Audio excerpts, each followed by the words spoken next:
Good evening, Barbados. It is a wonderful Friday evening. Anybody excited on May the 10th? It's Friday, May the 10th, and it is 7 o'clock, and we are excited. Are you excited? Did you have a good day today? Well, if you had a bad day, we hope we can make it an even better day. It's not midnight as yet. Yes? You are watching the Marcia Week Show, and we're coming to you live from Barbados. On the Marcia Week Show, we motivate, we agitate, we mobilize, and more importantly, we educate. This is a place of education. And I say to everybody, make sure you have your notebook ready or your phone or whatever you need to do to take some notes. Yes, because I tell you, I see people in the streets and they're saying, oh, wow, the information is really helping me. Oh, I didn't know that's how government works. Ah, that's how the parliament works. I see. Oh, my goodness. Our panelists are well informed and they take the time to make sure we have all the information that we need. Plus, we learn a lot from YouTube, from the comment section. People are commenting on the Marcia Week Show, and we are learning a lot about Barbados, about what is happening in this beautiful country. Yes? And as much as, a lot is happening politically in the government, we still are blessed with a beautiful landscape, beautiful beaches that we've been blessed with. Don't mind they're trying to sell it all off. And so we push us inland. So we don't get to enjoy all of this beauty that we've been given. Yes. But we are here tonight. And tonight there's so many different issues that we're going to talk about. We're going to learn more about these particular issues. But let me just welcome everybody who's logged on. Sylvester Leslie, I don't want to leave off my people tonight because, guys, there is no show unless you log on, right? And some people already told me that they have liked and shared. Sylvester Leslie, thank you for logging on. Vernon Garnes, thank you, Vernon. God bless you. I'm going to ask you to like the show right on the left-hand side. You're going to see that little thumbs up. Facebook, you see the thumbs up. If you're YouTube, thumbs up, and you click that, and that you're liking the show, or you can also subscribe if you have not yet subscribed, and you hit that bell, the notification bell there, and you'll be able to get, whenever we come on, you're going to get notification that we are actually on. All right. And that's important because we're doing this together. You see, we're rebuilding Barbados together. This is a together thing. And so it's not just about the panelists who come on here at all. At all. My phone goes off throughout the day. In the morning, I turn it off and go into the garden. And I tell you, by the time I come back in the house and I open it, goes, and guess what? It's the people in Barbados, they're sending me information, whether it might be something that they want to inform me of that we spoke about the time before, the night before, or 2 nights before, or something new that they've discovered, or an issue that they have. So it's a us thing. We're doing it together. So we want you to like and share. Do that now. This is the time you do that. Queen B, good evening. I've liked and shared. Change is coming. And I dare say change is here, Queen B, because you're here. Simone Daniel, good evening. Good evening, Fabian. Bajan Boy, good evening. Good evening, CG. Good evening. Oh my goodness. March tomorrow and I will be there. CG, I don't believe CG has missed a march. And I think we're going into probably 13 marches now. I can't remember. I need to count them so that we can celebrate, how many, through God's help and your help, we've been able to do. CG, good evening. And CG has been working on the placards. And, so I know that she has some new things coming for us. This woman is so creative, right? And she has a new job, but she finds the time still to make sure that it's done. UB Shepherd, I've got to reach out to you. I was busy. We've got some work to do, UB Shepherd. Victoria's Queen, good evening. Romeo Hinkson, good evening. Patrick Green, good evening. Patrick says, greeting and blessed good night. Was absent for some time, but now I'm back and raring to go. Yes. Are you going to be at the march tomorrow? Patrick, are you coming to the march tomorrow? Please. We need you there. We need the numbers. We need your bodies there. We do it together. It's us. It's us together. Ah, good. Wonderful presentation to both Kima and Reverend Ferdinand. Excellent work, both of you. They were fantastic. Really were fantastic. You see the kind of panelists that we have on this show? Aren't we grateful? Llewellyn Eiffel, good evening, Llewellyn Eiffel. Oh, Queen McQueeness, good night. Diana Husbands, good night. Maureen Armstrong, good night. Good evening, good evening. Marcia, good evening. Did you like yet? Did you share? Did you subscribe? Oh my goodness, we've got lots of little things that we have to do because we're part of the team, right? Marcia, blessings to all loyal opposition, sons and daughters. Hope you all have a good day. Time to sit back, relax, and enjoy TMWS. Listen, Marcia, don't get too relaxed, it's work, Some people tell me, oh, this is my days of our lives. Listen, this is not entertainment. Why you all getting entertainment from the show? You mean Mr. Franklin's jokes? It's a very serious show, But we have fun sometimes, but it's serious. Cecilia Milia, hi Cecilia, how are you? I hope to see you tomorrow. Ramin, good evening, Ramin. I love to read, but Ramin writes, loyal patriotic opposition. The point of power is always in the present. What we do now counts most.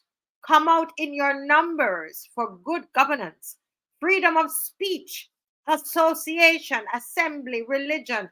Yes, tomorrow it's all about those things and more. And more. Ryan Rock, come on out tomorrow. Born Again. Are you coming tomorrow, Born Again? Will you be there tomorrow, 10 o'clock, right there at Kensington Mall, right in that area there. Right there. We are there tomorrow near MASSY Car Park. Yes, we're right there. Owen Hines, good evening. Oh, from Philadelphia, city of brotherly love. Wonderful, wonderful.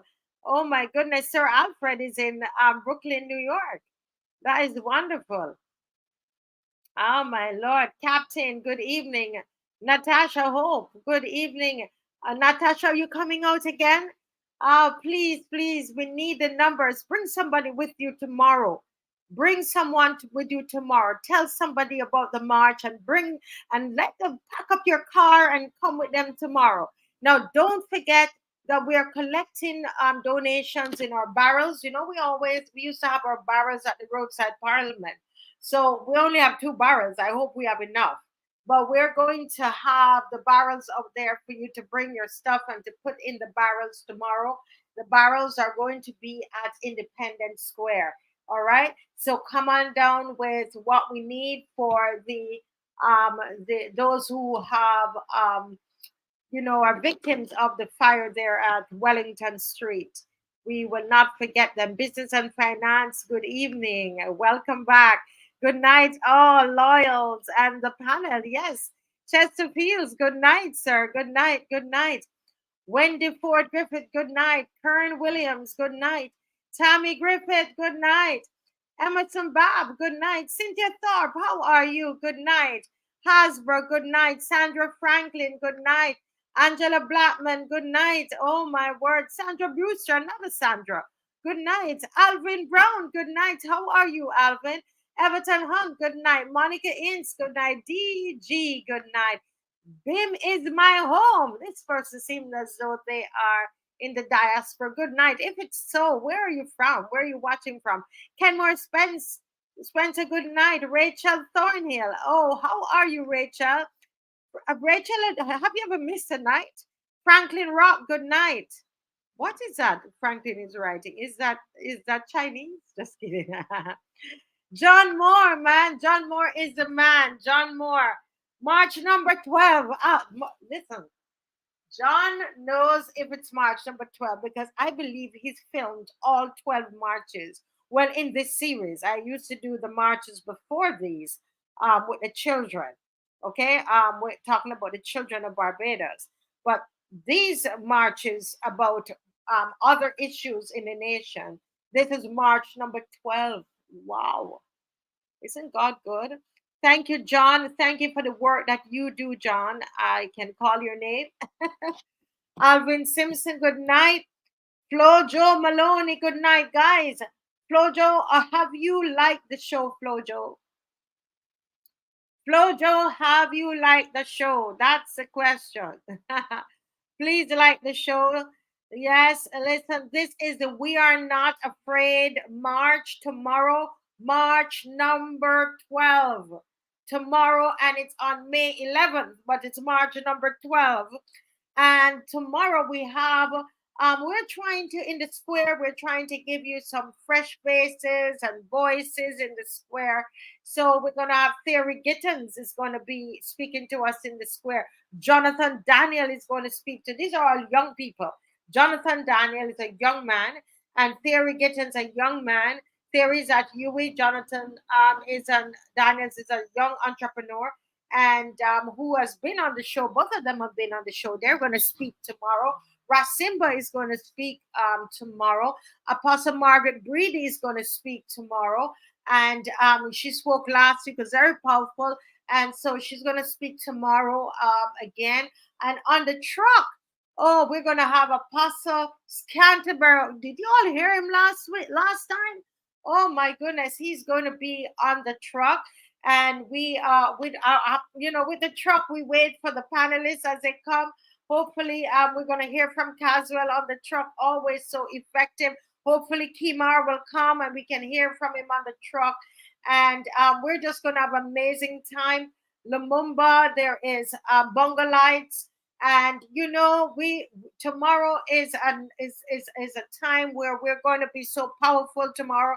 We've invited Lynette Eastman again and again and again. So I'm hoping Lynette comes. If you know Lynette, call her and tell her I call her out on the show. I tell her her business, because we've been trying to get her to come to speak on the truck. She's always so effective out there. We miss you, Lynette, and would love for her to be on.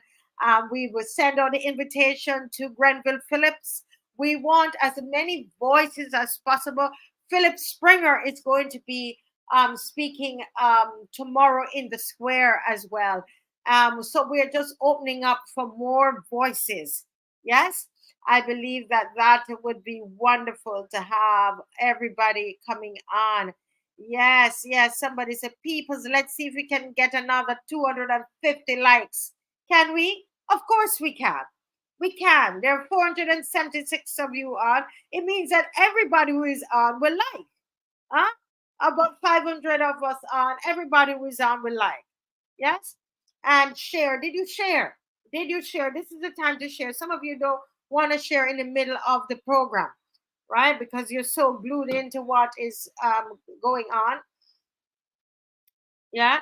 So, go ahead and share now. Go ahead and share now. Okay.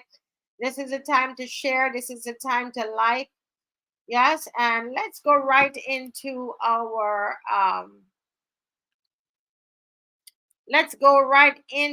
anthem.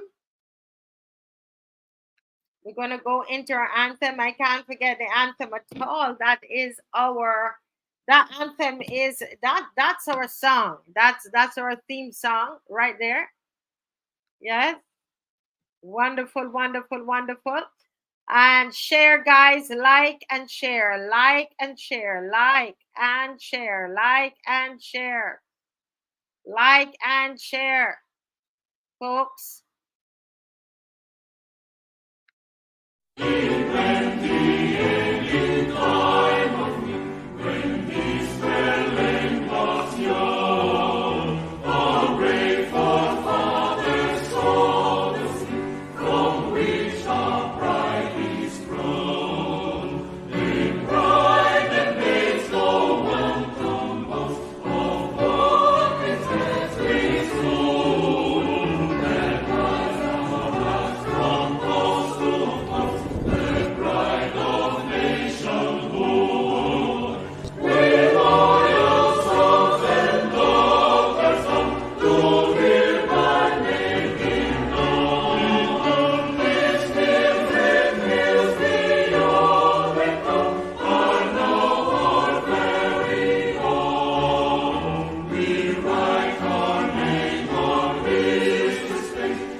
Yes, folks, we write our names on history's page.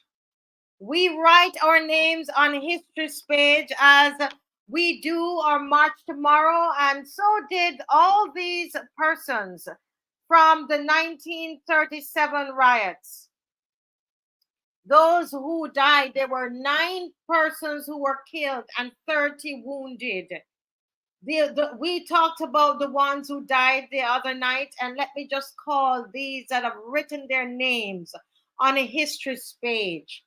George King from Delamere Land, Fitzgerald Sargent, wounded in the 1937 riots. They were not afraid.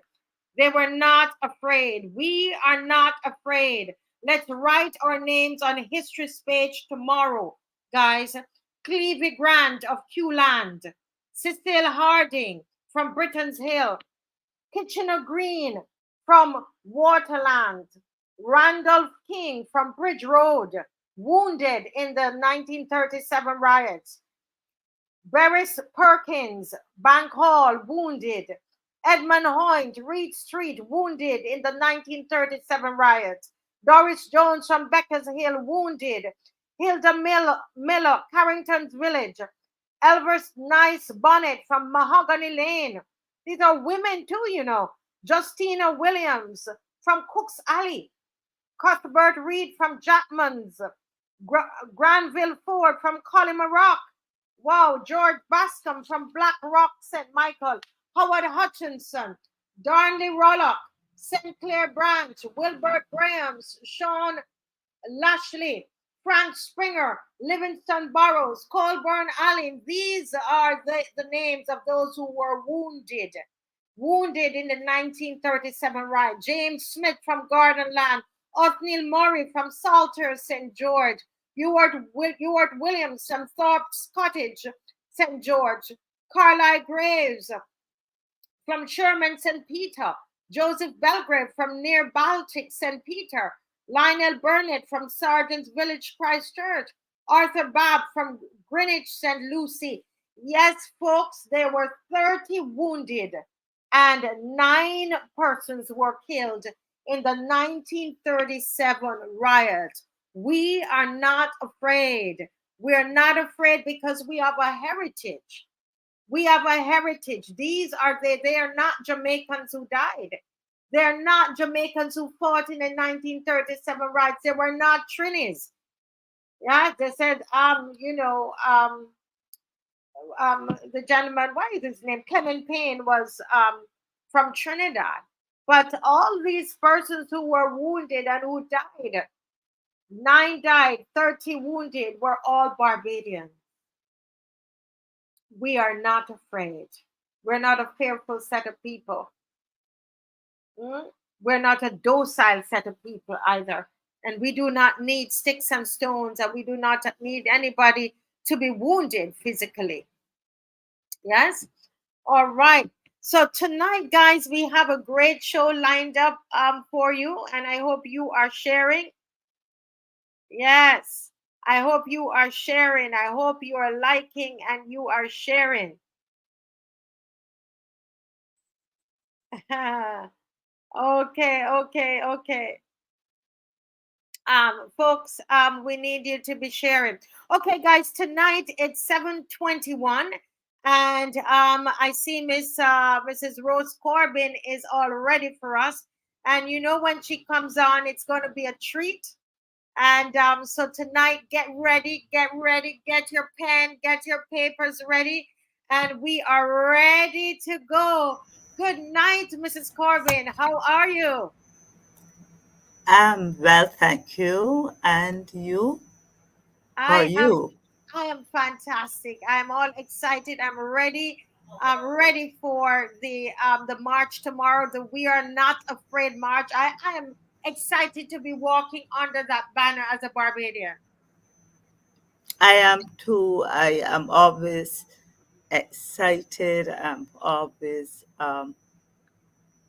honored and humbled to represent my country in any way that would improve our standard of living, improve our conditions, widen our understanding, and make us better citizens. That's why I'm here on this show.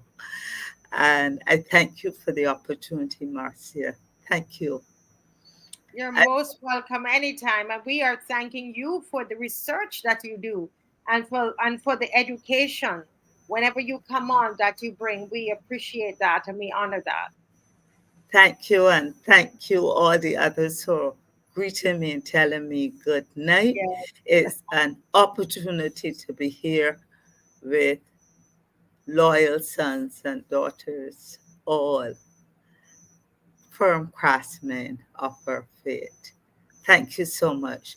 Marcia, what Yeah. has prompted me to speak along these lines tonight?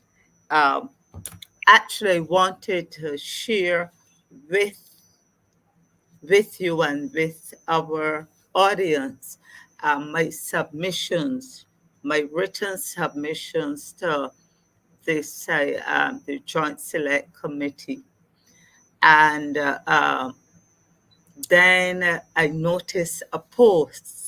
The subject tonight would have been my two submissions, but then I noticed a post, and I have it here on my cell phone, the Marcia Weeks shows post today, where you posted the flyer promoting tomorrow's Yes. march. Yes. And I noticed someone, I'm not calling that person's name, said how they keep marches every week but claiming no freedom. I read it again. How they keep marches every week but claiming no freedom. I have been raised well, so I have been trained ever so welcome wait till you call. You get a call. And I don't um, respond or on person's post unless I know the person, unless I know that person would welcome my comments. Yes. Um, Therefore, I know that I'm part of the Marcia Week show, so I'm a homer, so I responded. And this is what I said, Marcia. As far as I am aware, there is no claim nor suggestion that there's no freedom. Rather, the marches should be seen as being proactive measures to Mhm. ensure that freedom of all kinds for Barbadians is protected through awareness, Mhm. especially of the cybercrime bill before Parliament. If that bill is passed, do you realize that even conversations like these, if someone can prove them as cyberbullying, can cause the individual 7 years imprisonment and or a fine of $70,000? That's why we march. Read and study the cybercrime bill and see how your and our freedom of expression will be restricted, in forum like this piece. Um, I don't pride myself, but surprisingly quick saw County Visions, there were 8 likes and love. One other person said, well done, well said, thumbs up 100%. Then the response came from another. If someone can prove them to be bullying, then they need to be prosecuted. I'm confused. I responded. That's why we need to press for a bill that that has clearly stated conditions, guidelines, and safeguards that would eliminate subjective wolf in inverted cries, you know the wolf cry, Yes. and accusations. The Budapest Convention identifies what constitutes cybercrime. For example, cyber fraud and forgery, child pornography, racism, and xenophobia. Countries like ours have gone to punitive, draconian extremes, exceeding the stipulations of the convention, criminalizing freedom of expression under the nebulous heading cyberbullying. I am all for legislation and legislative action against all forms of crime, but question inclusion of categories that seek to intimidate, criminalize, and punish persons unnecessarily and unfairly by the political. And that is why, Marcia, I am very much, I rethought my presentation for tonight. Mhm. And I want to take us on a journey from the presentation of the cybercrime bill to where we are tonight, and where by God's grace we will be tomorrow on the streets from Kensington Mall through that lower end of the city, through Cheapside, up Broad Street, across the bridge, and onto Independence Square. So, Marcia, an Mhm. audience, what I've done, you know, I like to present facts and information Yes. as we all do here. We all do here. And that's why, Marcia, I've taken this position to go into the archives and let the people hear it from the horse's mouth, because there is the assumption from those who are driving this bill and other those who are informed of government and purport to enable good governance, and they don't necessarily do it. They think that we are ad hoc. They Mhm. think that we are just reacting. They think that we have a gripe against the government and we're anti government. No, we're activists. No, we act from informed position. No, we act from research. We are doing, Marcia and the audience, what lacks in journalism here. Mhm. We are engaging in investigative journalism, let's say Yes. that, and research that prompts action. So, Marcia, may I ask Dave Yes. to just pull, and I will audience just show the clips and let you listen for yourself, so you won't be hearing me until the end. But let me introduce what the session is about tonight. It is the cybercrime bill. It's flashing, Marcia. Yeah. For some reason, it's flashing. Okay, the cybercrime bill, its journey from the leading off of the debate on Tuesday, January the 23rd, 2024. Sorry, the bill is 2023, 2024. I'm sorry, by Honorable Marsha Cattle, Minister of Industry, Innovation, Science, and Technology, to now being brought before the Joint Select Committee on Governance and Policy. So my people, let us go down memory lane and have a historical journey. So Yes. Dave, you can be sure the clips. Thank you. While we're doing that, I'm going to ask Yes, please. the people to everybody who's on, kindly like and share now, because I know you're not going to want to be doing that in the middle of the presentation. So go ahead and like and share. Yes, folks. So we're going to show the clips, beginning from when that debate was led off in the House. So here's this one. Can we get the volume, please? Audio. This cybercrime bill is meant to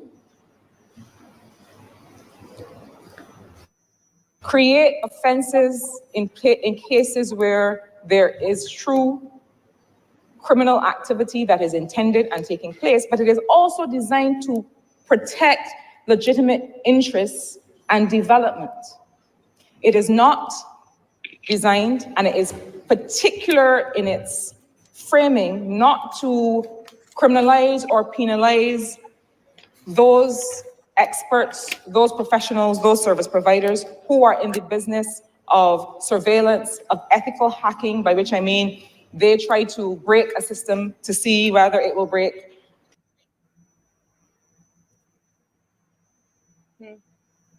Yeah.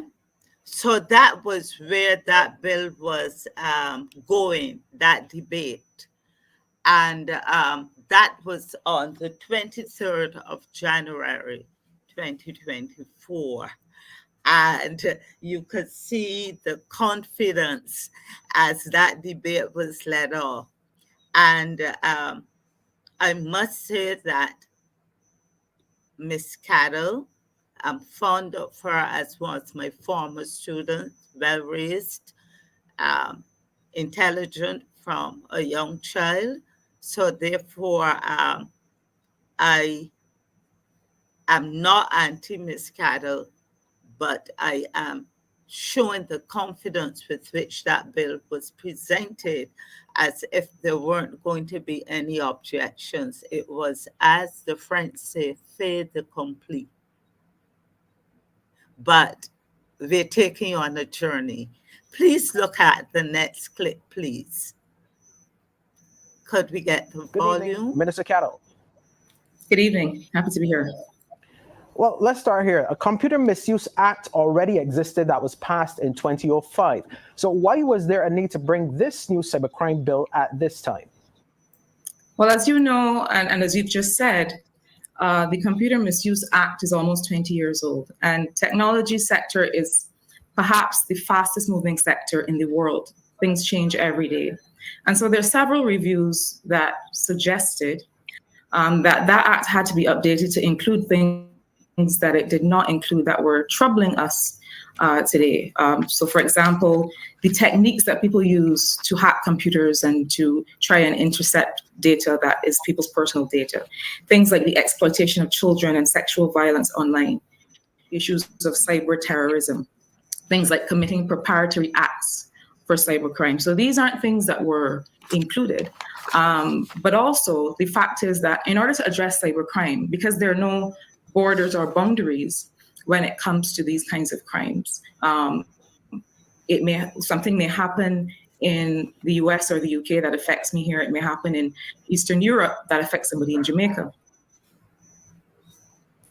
And so we also had to make sure that we had international cooperation with other jurisdictions so that if these crimes occur in other places, which they usually do, that we would be able to collaborate with the officials there to be able to prosecute. But I want to get, apart from the technology issues, to the issues that affect people in Barbados and why this legislation needed to be updated, needed to be brought forward now. All of Barbados knows about the mental health issues that not just our young people, but all Barbadians are subject to. What we found, and I'm sure many people have themselves experienced this, is that a lot of the mental stress that was causing people to even take the ultimate measure of not wanting to remain with us and not wanting to experience this anymore, much of that stress is caused by cyberbullying. People who are victims of harassment online, who have personal images and intimate images leaked that affect their ability to earn an income, to get a job, to go to school. And this was really continues to cause stress for people. And it is not the kind of damage that you get one time from breaking and entering, or even from just a broken arm, for an example, is the kind of damage that can follow you for the rest of your life.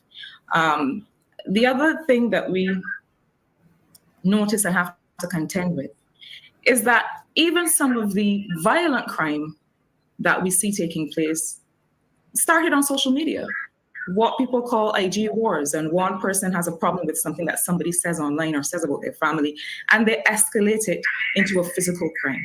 All of these things have to be addressed. And that was one of the reasons that we needed to update that act to bring it into this century and into this time that we're in. Okay, we've heard there is concern that this bill will stop freedom of speech. How do you respond to that? I respond to that in a couple ways. One of those is that this bill absolutely does not stop people from freedom of expression that is protected under the Constitution, to the extent that it does not injure someone's reputation. That is also protected under the Constitution. And if people check Section 20 of the Constitution, you'll realize that the freedom of expression enshrined there also makes reference to the fact that that freedom of expression does not take place or is not given safe harbor in cases where that expression is causing harm to another person. So all justice, the core of justice, is the balance of a person's freedom with the extent to which it causes harm to another. Now, people will say that we would normally have this in the civil domain, and this cybercrime bill makes these things criminal offenses. And I really think that we have to understand why we have chosen to do that. Many Barbadians, most Barbadians, I dare say, that are affected by these matters do not have the wherewithal to engage a lawyer and to bring civil action against the offending person. I do not believe that it is fair that a person has to be rich to be able to make sure they're protected from harassment online. Now, the burden for all of these things, as in most of law, is the test of truth. If you say something that is objectively verifiable, that is proven, if you have a perspective on something that you can prove, that is protected. If you have a personal feeling about how someone looks or how they speak, that is protected. But to the extent that that speech is used to harass, to intimidate, to cause distress to another person, it cannot be protected. And it never has been under the Constitution. I think that perhaps the test that we should apply is, what are the kinds of things that we want to be able to say about another person that we judge that this legislation stops us from saying? That is really the point of reflection.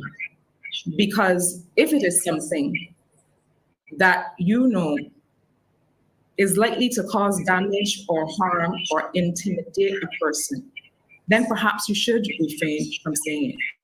Let's be clear that these kinds of damages can be lasting for people's ability to earn.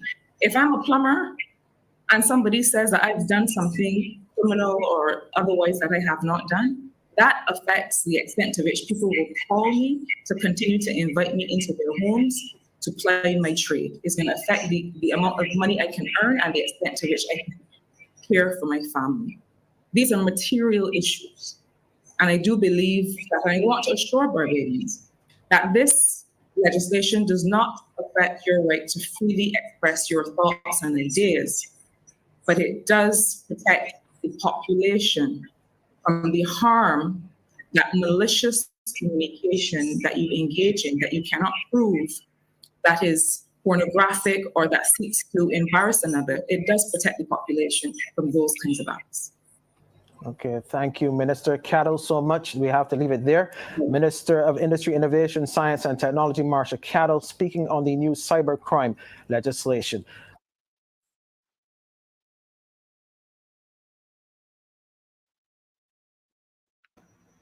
And we don't have time to discuss it. And for example, is there any substantiated evidence that the the suicidal, they were saying, you know, the jumping suicide that she was alluding to, that this was caused by cyberbullying, and so many contradictions. But we're not here to analyze it. I am putting it out there to you so that you will understand the premise on which the cybercrime bill has been established, or the various premises. Please listen now to the Honorable Dale Marshall. This was in support of the bill.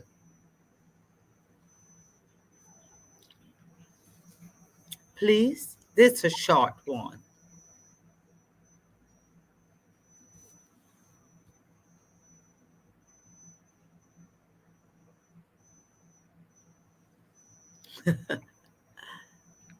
We're not getting volume here.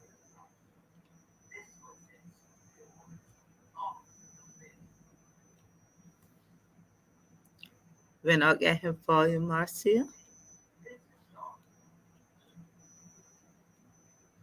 Yeah, we're not getting any volume on that one. Okay. Could we go to the next then and come back then probably?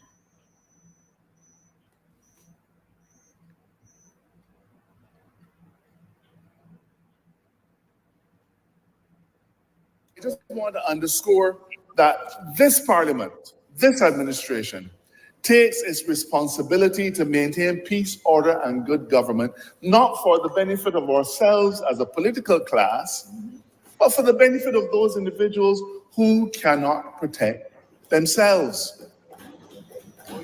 Every single person in this chamber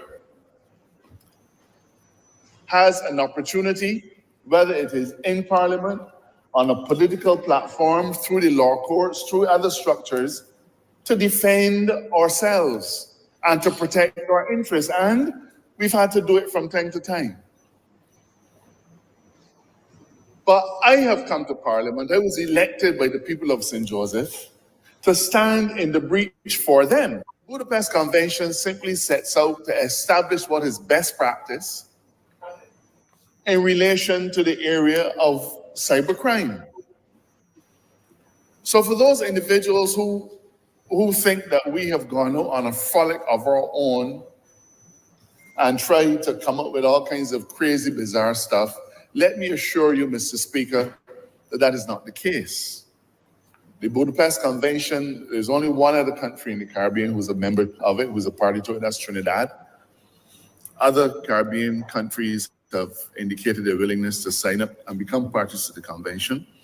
But the Budapest Convention, Mr. Speaker, has as parties, I believe it's in the region of 100 member states across the world.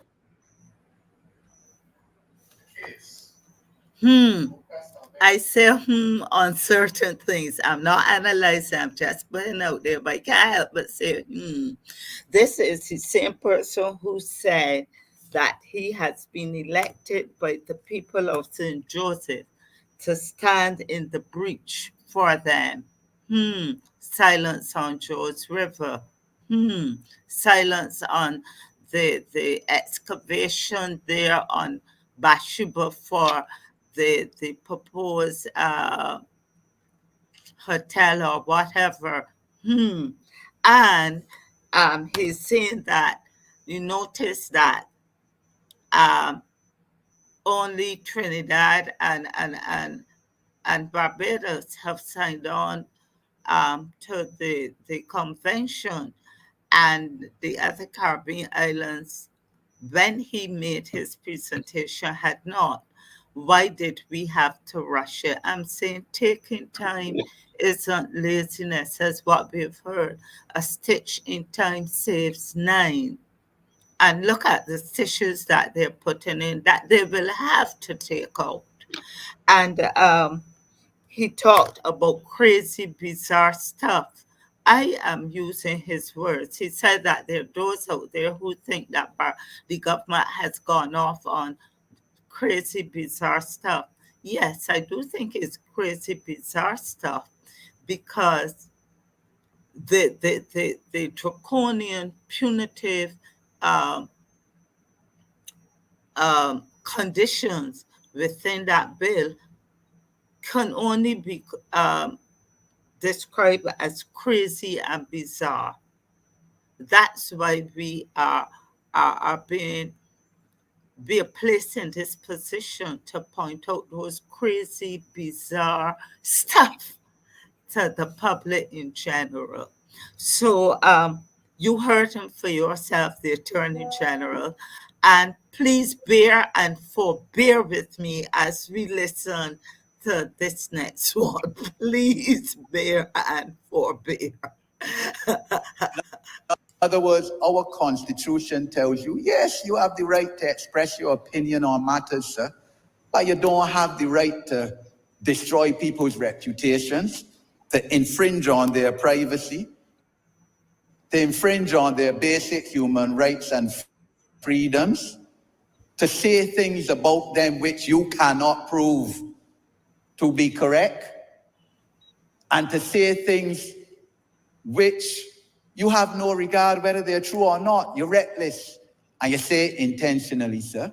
Our Constitution does not give you that right. As we have heard, sir, child grooming, fine of $100,000 or 10 years imprisonment. We must protect our children, sir. If this Parliament fails to protect minors, people under 18 years old, sir, right honestly, this Parliament could as well go home, wrap up, sir, call that Wally. We wasting time here every Tuesday. You have to protect the children of this country, sir, along with the senior citizens. They're the most vulnerable in this country.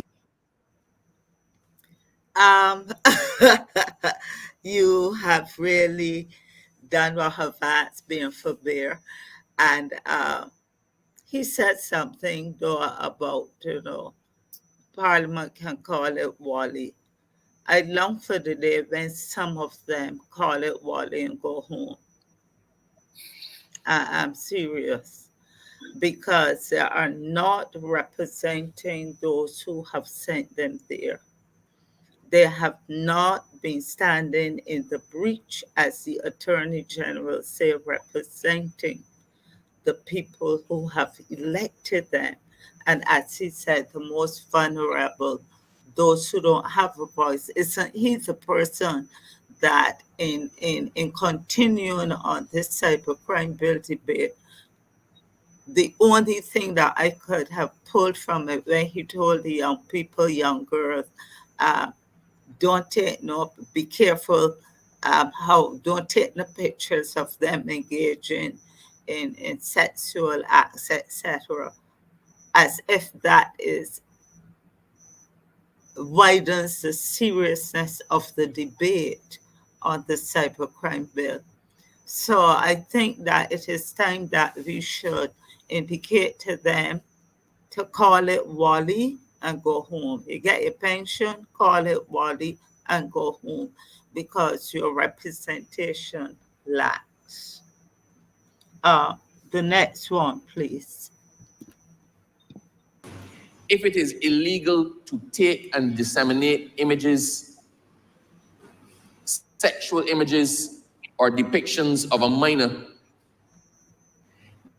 then it is illegal to forward them on. Or ye blindly, recordings sent to them, run themselves into difficulty.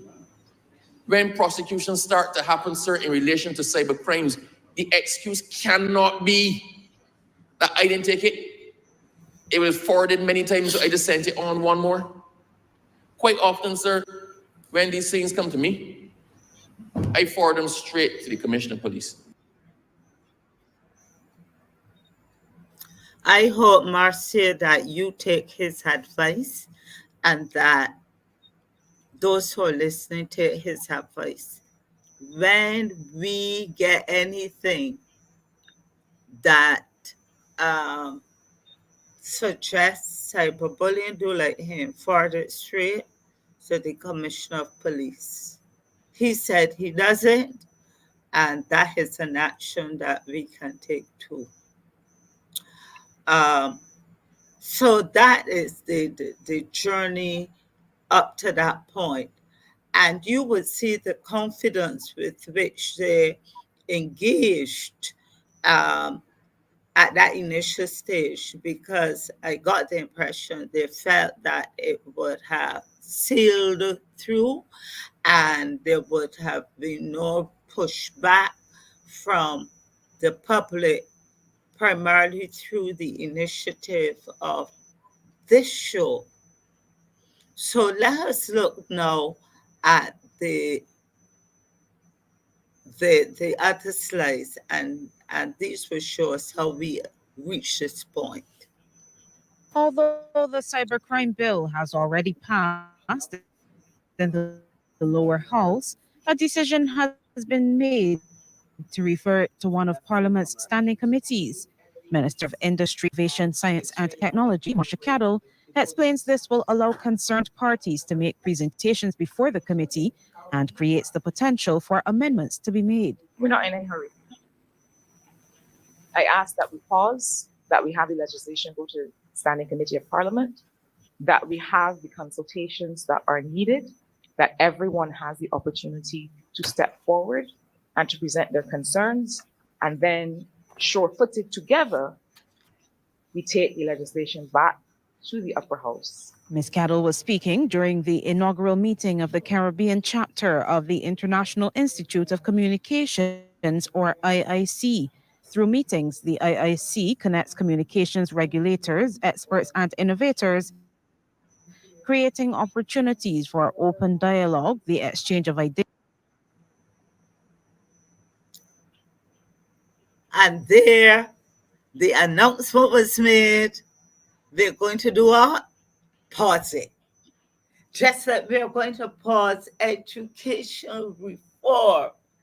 Just like how we're going to pause the common entrance. It will happen at the common entrance next year.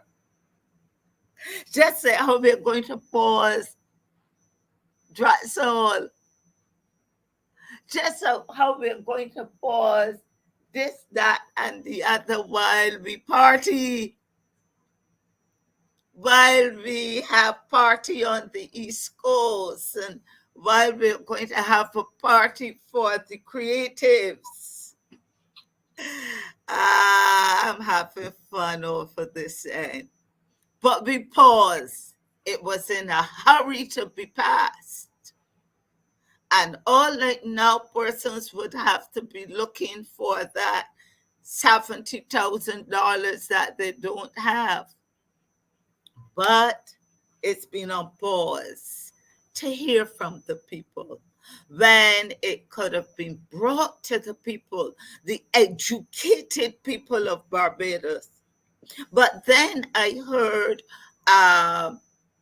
sometime back when, just let me digress briefly, when the leader of the opposition was speaking to the budgetary proposal, that the minister for St. Peter said he does not have any time to listen to talk coming like that, coming from the leader of the opposition, that if he wanted to hear that kind of talk, he would go into the rum shops and listen to that kind of low talk, as if only uneducated people or people who lack common sense frequent rum shops. Well, I am not a rum shop frequenter, but there were times pre-COVID when I used to go to a rural rum shop once a week. My husband and I, for good rum shop food and company, and I always came away with such intellectual debates. But this is how they see us. So they've now paused to get the opinions of the public on this cybercrime bill. But you notice the composition of that Joint Select Committee with only 2 persons from the opposition, Senator Ryan Walters and the leader of the opposition. And I hope you see the condescending, heavy-handed manner in which the chair assumes his chairmanship, and how particularly he spoke to Kimar as if Kimar were a delinquent, uninformed, uneducated person before him. And I'm going to again use my term, forbear with this young fella. Miss Corbin, just to let you know, we have another 5 minutes. Yes, please. Segment. Yes. And we're wrapping up. And the when I also look at that okay, look at the next one. I'll wrap up, give my closing comments. Whereas the Cybercrime Bill 2024 and the Mutual Assistance in Criminal Matters Amendment Bill 2024 have been read a first time in the Senate, and whereas it is in the public interest that a fuller discourse on the bill be undertaken, be it resolved that, subject to the concurrence of the Honorable the House of Assembly, that the Cybercrime Bill 2024 and the Mutual Assistance in Criminal Matters Amendment Bill 2024 be referred to the Joint Select Standing Committee on Governance and Policy Matters, and be it further resolved that the committee be empowered to consider the merits and principles of the bill and report 3 months from reference. Here we go. And I hope that we realize that you notice the bravado, the confidence. Casper, you've joined us. Hi. We don't, good evening. Sorry, didn't mean hi like that. But you know what? Hi is perfect. You know what is missing, Brother Caswell? The bravado when that same senator came into the House on her first meeting. You remember when you and Senator Monique Tate left the upper house. You notice the bravado isn't there anymore, because there is what you call the proverbial egg on their faces now, and you hear the subdued, almost nervousness in the voice when she said now that the bill is being sent now before the Joint Select Committee on, listen to this one, on governance and policy, and they are empowered to examine and consider, please listen to this, the merits and principles of the 2 bills before them, including the cybercrime bill, and report in 3 months from the bill. Answer me if you can. It's rhetorical, but I don't get the sense that the merits and principles of the bill, particularly cybercrime bill, is getting the due process and attention that we would want. But still, we have 3 months to go. And they say that it's in the public interest that a fuller discourse on the bill is undertaken. But still, from what I have seen, it's become politicized. And I have another session sometime on depoliticizing governance, not government, governance and policy. And in this instant, we would have seen the chairman of the Law Reform Commission spending so much time politicizing this bill that has been sent to the Joint Select Committee to examine the merits and principles and the weaknesses found therein. but still we are getting that kind of support, not submission, but support and coming from the chair of the Yeah, the the committee. the law reform committee. Also, I am wondering if the merits and principle of the bill too are being considered when at one of the oral submission, I'm sorry, the IT expert who advised the Law Reform Commission on the cybercrime bill was brought in to defend his work or speak to his work. I don't know, someone will have to advise Yeah. me. I don't know if that is the done thing. And that same person, we know the filth, if it is that person, we know the filth that he carried on wore on a t-shirt Yeah. against the last government, the New Day, last New Day is saying, I find it hard to take him seriously. I believe that a lot of persons were shocked that he was in there defending after wearing such a horrendous T-shirt. But our time, we've gone way over time. As interesting as this is, we are going to have to pause it. But pause it like they claim they're pausing the bill. But what I really loved about the presentation is giving us the history of it. And that's what you do. And you do this so well. And just to be able to see it, I wish we had more time that we could go through, especially what Marsha Cattle is saying, because someone was saying, well, I totally understand her. What they don't realize is that as lovely as Miss Cattle is, she did not mention sections 19 through 23. So she mentioned the other section. So obviously we don't have any issue with what Miss Cattle is saying. Actually, the sections that she's speaking of. It is the others that she did not mention, because we can read, and we read it here on the show.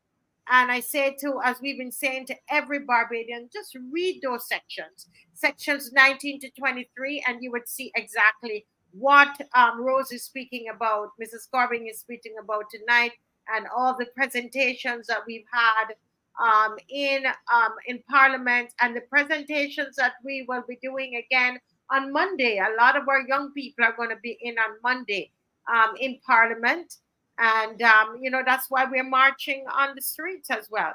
But let me just thank you so much, Mrs. Corbin, if you would stay with us this evening. Because after each segment we'll have some discussion. We'll be very, very happy to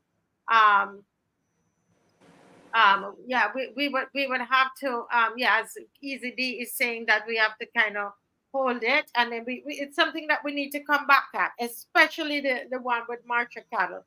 But Mr. Franklin, good evening. It's great to have you. Yes, good evening, and thanks for having me. I sat there, I came in on the end of Rose's presentation, and I was laughing because I saw Eddie speaking on the bill, and he was misleading himself. He said that if they didn't protect the children, they could shut up, or some words to that effect, and go home, and close down this place.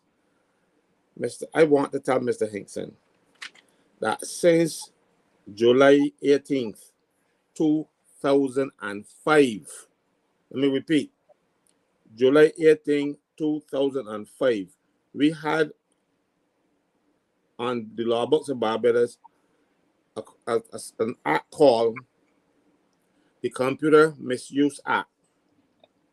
And Section 13 of that act speaks to everything he was talking about, with the child pornography and all kind of stuff. So it isn't that they have to come and bring these things in place. They are repealing this and putting it back. All right, so they are not. So that was just a ruse to trick people into that. They are trying to protect children. The act says a person who knowingly publishes child pornography through a computer system, or B, produces child pornography for the purpose of its publication through a computer system, or C, possesses child pornography in a computer system or on a computer data storage medium for the purpose of publication, is guilty of an offense and is liable on conviction on indictment in the case of an individual to a fine of $50,000 or to imprisonment for 5 years or both. In the case of a corporation, $200,000. So this is not anything that they are now bringing in place. It is there. It's still on the books. It is the law all like now. So when they're saying, "Oh, if they don't protect the children are already protected." Yeah. They are deceiving you, and that is the problem. The final thing I want to talk about, just check Section 13 of the Computer Misuse Act. It's there. Yeah. So when they are saying, "Oh, we have to bring these things in place to protect children," the government has already put things in place since 2005 to speak to exactly what they are speaking to in this bill. Yes. So they are taking it out of the law and putting it back. And they're saying, "Oh, they're going to do it or they can shut the shop." That means that they do not read the laws that they are. For instance, they said that this act, the Computer Misuse Act, will be repealed by this piece of legislation. So he ain't even checked to see what he was repealing. And so they just get up and talk fluff and foolishness. All right? I don't want to deal too much with him because I realize that, to tell the truth, he is the most unintellectual lawyer I've encountered. Because he talks too much rubbish. Doesn't make sense. You can't be what he said. Something like you have freedom of expression, but not freedom of speech. How do you express yourself? That one of the major ways of expressing yourself is through speech. So when he say, forgive me, I don't want to go on there. Right? Yeah. But the final thing is that I want to think, when the people said to examine the merits and principles of the bill. That is what you do in committee before you pass the bill. When a bill is passed, a bill goes into committee after the second reading. After the second reading of their bill, it goes into committee. They did it in the Senate after the first reading. They don't do it at the first reading. You do it at the second reading. So this show had them on the run, and they didn't know what to do. Mayor announced without authority and under parliamentary procedures, and she announced that they're going to be a joint select committee of the Senate. So they were trying to make sure that what we were saying on this show is dumbed down, trying to make people believe that we were not saying anything. So this show, thank God for the Marcy Week show, because if we didn't have this show, we would have this draconian piece of legislation where people can come into your homes and take away a computer from you, and God knows what else they can put some things on it, whatever. So please tell Eddie Hinkson, as a lawyer, I'm disappointed in him because he should read the legislation first and just don't go and stand up and talk what he feel is in it or what he feel was in the other one. He was not speaking from a position of knowledge. He was speaking from a position of yard foul. Yeah. And stupidity. Yeah, Mr. Franklin, thank you so much for your addition to this discussion tonight. I want to make an announcement. We have our truck. The truck we had already arranged with him since last week, and this is for the march tomorrow. We use one of those. Is it the L200? Is that what you call it, Mr. Franklin? I am not familiar with these things. I don't know. What is it called? A flatbed truck. I'm sorry, the flatbed. A flatbed truck. We are in need of a flatbed truck. If you have a flatbed truck that we can rent, or we can use or rent, because we have a budget that we put aside to rent that. Do you have a flatbed truck? We need one for tomorrow. Our truck is not able to do it tomorrow. We just got that word. So we are asking you to call 236-7000. The truck would have to go to Arthur Seat tomorrow very early to get all the equipment on it. and we will pay whatever we were paying the last truck driver, because thank God for your donations, we can pay for that service. But you might want to say, you know what, use our truck. And if that's the case, then we have that money. We can use it for next week, okay? Because we do have a march next week. So we do need a flatbed truck. A flatbed truck. This is the first this has happened to us out of the 12 marches. So we need a flatbed truck. 236-7000. Call us, please. Thank you. Over to you, Mr. Franklin. We want to talk about some of the issues, the workers' rights issue. There are constables and calling, etc., etc. Yeah, well, I can speak a little bit about that, because when I was at NUPW, that was a perennial problem, not paying the island constables on time, and sometimes they wait months to get their weekly wages. So this is a long-term thing. Yeah, it is a long-term thing. You see, the island constables that are employed by the police, because anybody of good character and they could be an island constable, you just got to be appointed by the commissioner of police. That doesn't mean that you will be working for the police, because you can appoint me an island constable and I can go there and enforce the law just a little bit better than the citizen's arrest if an island constable does it. But so what happens? So what the police have done is to say, well, look, you know something? We need some people to supplement the numbers that we have in the police force, and let them do more routine things like patrolling the beach and patrolling certain little beats that would take a police, all this police knowledge and experience and stuff. You don't really want him down there doing that. You know, you're going to be beach and see people doing mischief. So we're going to employ some island constables. Yeah. People who are already appointed island constable, the commissioner of police would then select from among them people who he wants to employ. They're basically casual employees, but the police should have a vote, and for this purpose. However, the vote just was passed in March in the estimates, but voting money in the estimates and saying, well, this is the amount of money we're going to spend, is not the same as saying we have this money and we're going to pay you when time comes. The government is broke, absolutely broke. They can't even pay a couple of $100 to island constables at the end of the month or the end of the week. They're working for $8.50 per hour. $8.50 an hour. Yeah. Right. So minimum wage, and the government does not have that money to pay them. So they say. What has happened? The police will have their vote, but the money has not been released from the Treasury, because the Minister of Finance has to authorize the Treasury to pay over this money. Now, if they don't have it, they can't. Even if you authorize, you don't have it. You ain't got the money to pay.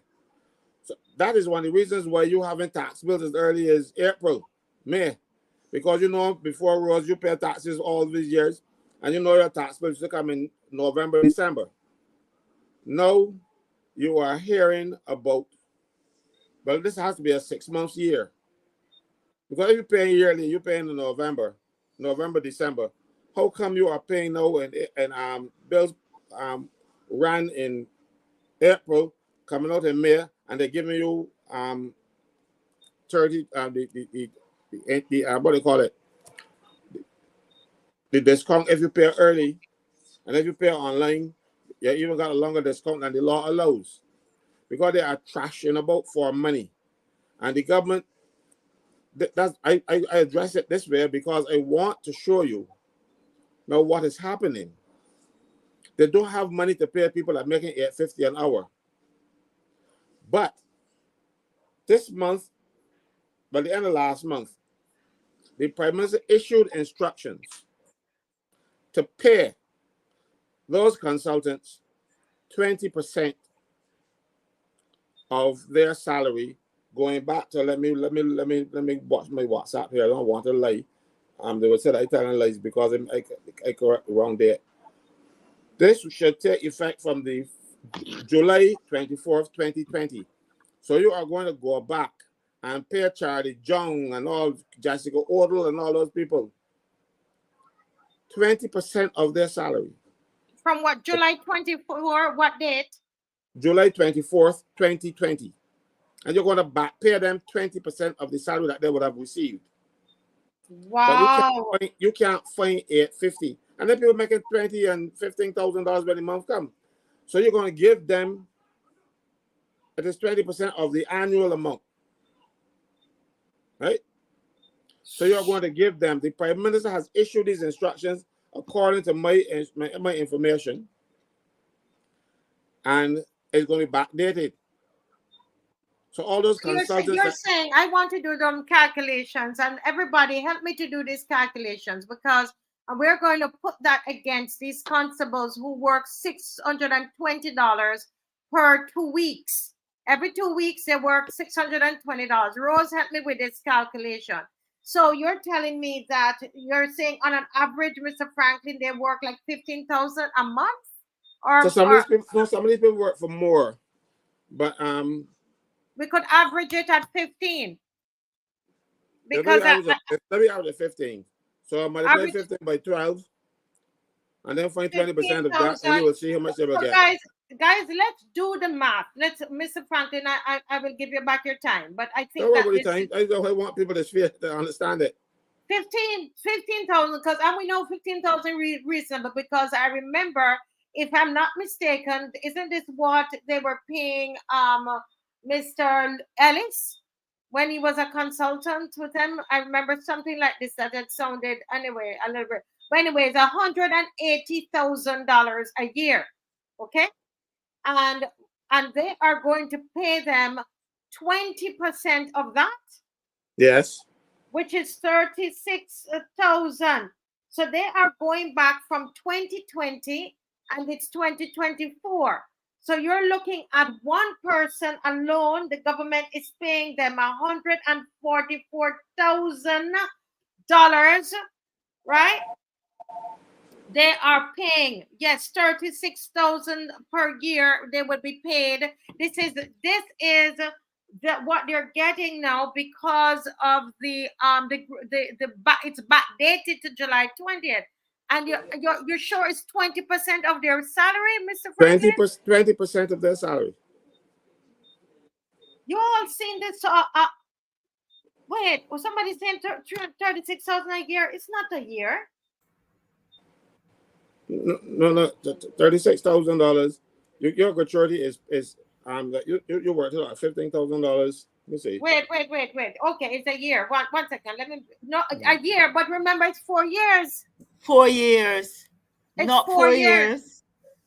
Which will bring it up to 144,000 right, for the 4 years. 144,000 because it's 36. Cannot find $600 to pay island constables. And Caswell, how many consultants are there? Well, the problem is that we do not know, because we don't know how many. But can we just pause for effect? I would love for us to pause, Mr. Franklin, because sometimes, when you're in school, Miss Corbin is an educator. She understands what I mean. Let us pause and think about it. We have island constables, and they're messaging me and said that they do have to take a course before they become island constables. Regardless, they have worked, and they are getting $8.50 per hour that they get. They take home $620 per 2 weeks. So can we work out how much these people get, Mr. Franklin? Can you help me here, guys? And this is why. Multiply that by 26, and you will get the annual salary. $14,880. That these $15,000 they get, that they're going to get per year, that these people get per month. And this is why, Mr. Franklin, I tell you, there is nothing that they can do to me to cause me not to open up my computer and to come on the show, because we want Barbadians to understand when the government is saying that I care. when they're telling you that they care, that they don't. $8.50, Miss Corbin, Mrs. Corbin, and the person called me in almost in tears today. They said in Easter they did not get their money, and when today that they called down there, they told them no pay for them. They have no money to pay them. My God. My God, back to you, Mr. Franklin. This is scandalous, Marcia. It is Now, wrong. It is wrong. The general orders for the public service provides that if it is in your contract, you get 20%. Up to I go through this payable at a rate not in excess of 20%, so you can, but they've never paid it less than 20%. They always pay 20%. They says if it is not in the contract, and it was not in the contract for these people, so the Prime Minister put it in the contract now and backdating it for 4 years. So even David Ellis can get some piece of change too if you work for a year. However, now watch what's happening here. And you thought you were going to be outraged? Well, let me tell you how outrageous this thing is. If you work in the public service and you are in a non-pensionable post, or you're on contract, you get this 20%. Right? So what they have done to those people that they call contract workers that get $500 a week or whatever they give them contracts for 6 months. But when you get 6 months contract, and when that contract is finished, they give you another 6 months and another 6 months. Some of them going on for 3-4 years. 6 months, 6 months, 6 months, 6 months. However, if you had given them 1 year, they'd be entitled to gratuity. So you make sure you don't make the poorest of the poor get a little 20% gratuity because you break up the contracts in 6 month segments. Because the contracts you must be working for a year, at least a year. But the problem is that these people don't start working, you know. When the contract finishes, they go over into the next day to a new contract. So, but they have interpreted that to mean that those people who make $500 a month, a week, do not get the same gratuity that they're getting. And I argue, it has been my argument, that if you don't break the contract and you give me somebody said continuous employment. If you give me continuous employment, that's the exact point I'm making. If you give them continuous employment without breaking the contract, it is a year contract. So you should really give them the 20%. But they're not doing that. 20% for those people for the $500, you know, it's minuscule to compare with the largest that they're distributing to these consultants that the Prime Minister brings in. And they said that she cared, but on the t-shirts. However, you must remember, she is not lying when she said that she don't pretend to know about maths or English. She only pretend to care about people. And it is those are her words. And she is proving it. You are taking the poorest of the poor. But I'm not finished. When you take these people and you give them $500 a week, you say that they are contract workers and they are responsible for their own national insurance. The National Insurance and Social Security determinations of claims and questions regulations say that it is the National Insurance Board that determines if you are an employee or self-employed. The government has not gone to the National Insurance Board and asked them to classify these people. But they are calling them contract employees, saying that they're contractors, when the law clearly shows that they're not, and tell them that they're going to pay their own NIS. But when these people go to NIS say, but you are not self-employed, so we can't take your money. So another what happening. You remember last year when we first started this series of shows that we were complaining that they were extending the time for national insurance to get national insurance pension from 10 years to 15 years. Maybe we were complaining about that. Yeah. So when you don't give a fella, don't contribute to that, to him, to his contribution, pay your contributions, and then take out his, because the government should pay part of the contribution, and the employee would pay some too. They are refusing to pay the government's portion and telling you to go and pay the self-employed rate, which is 17.1%.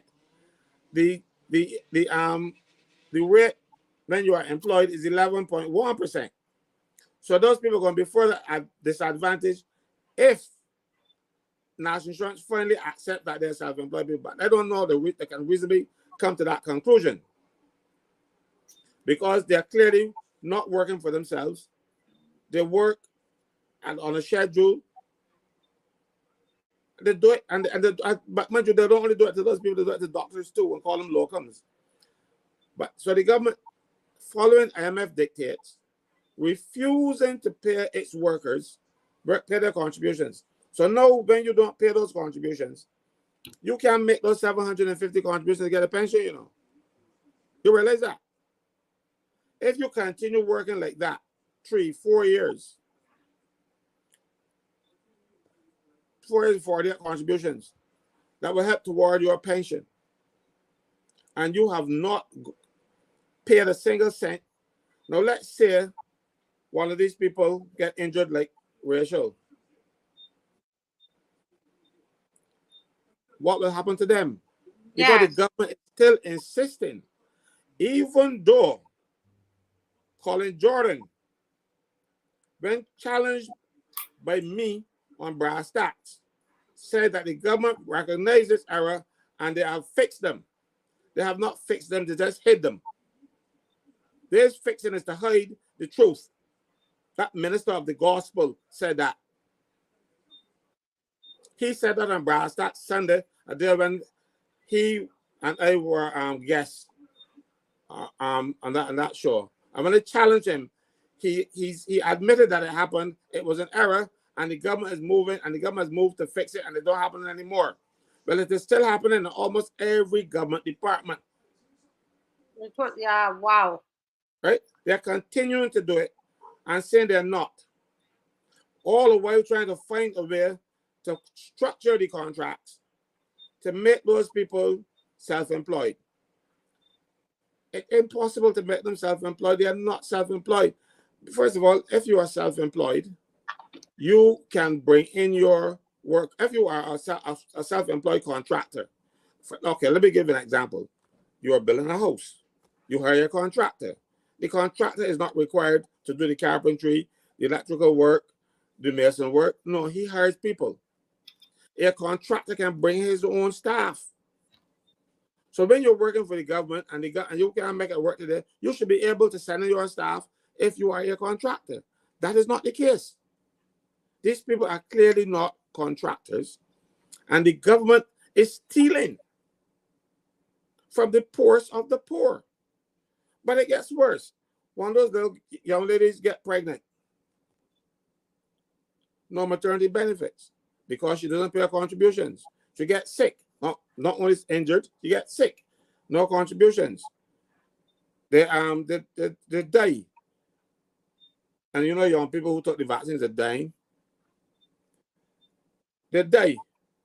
They can't go to national. Their parents or the whoever when bury them can't go to national insurance to get a little funeral grant to help pay for the funeral. All of these things this government has done, and you know they're advertising and saying national insurance is not just a contribution, it's your lifeline. The government cut off the lifeline to the poorest of the poor in Barbados, people who are working for $500 a week.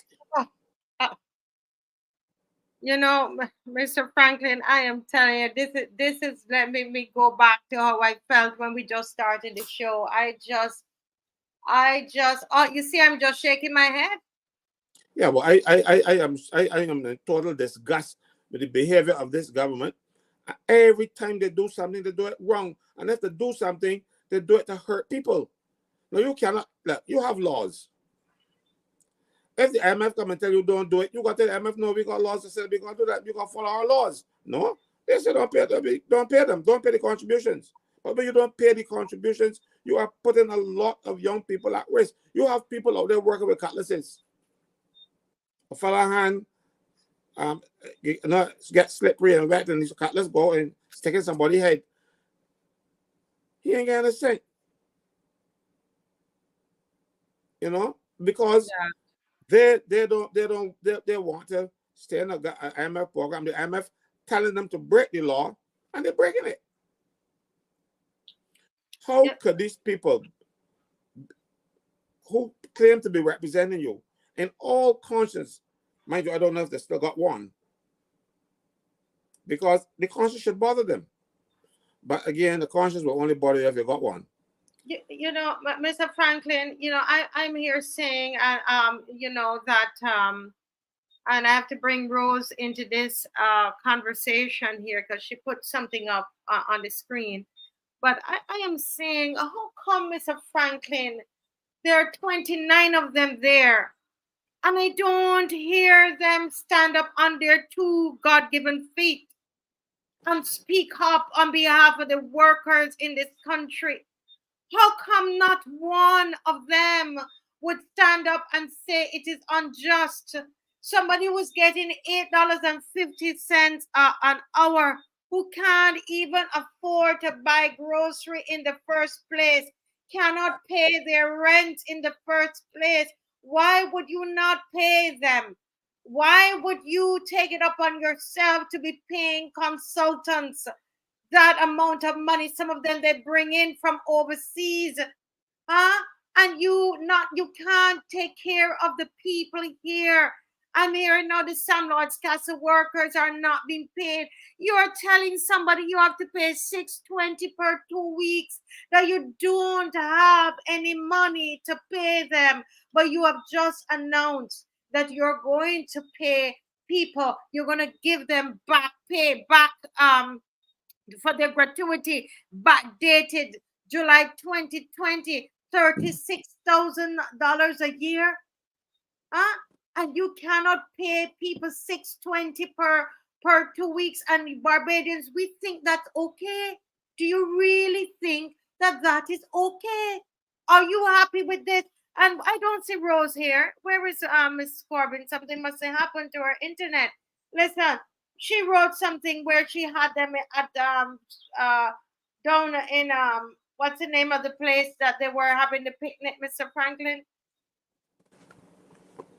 East Coast, saying Barker's Park, I think it was. Yes. On the East Coast. Said we feel you, we see you, we hear you. Well, I want to say to the Prime Minister, and I want to say to this government, we feel you, we see you, we hear you, you're wicked. We feel you, we see you, we hear you, you're wicked.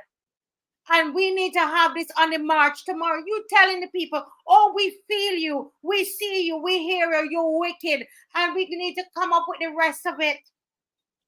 We feel you, we see you, we hear you, and add on something else on it. You're wicked.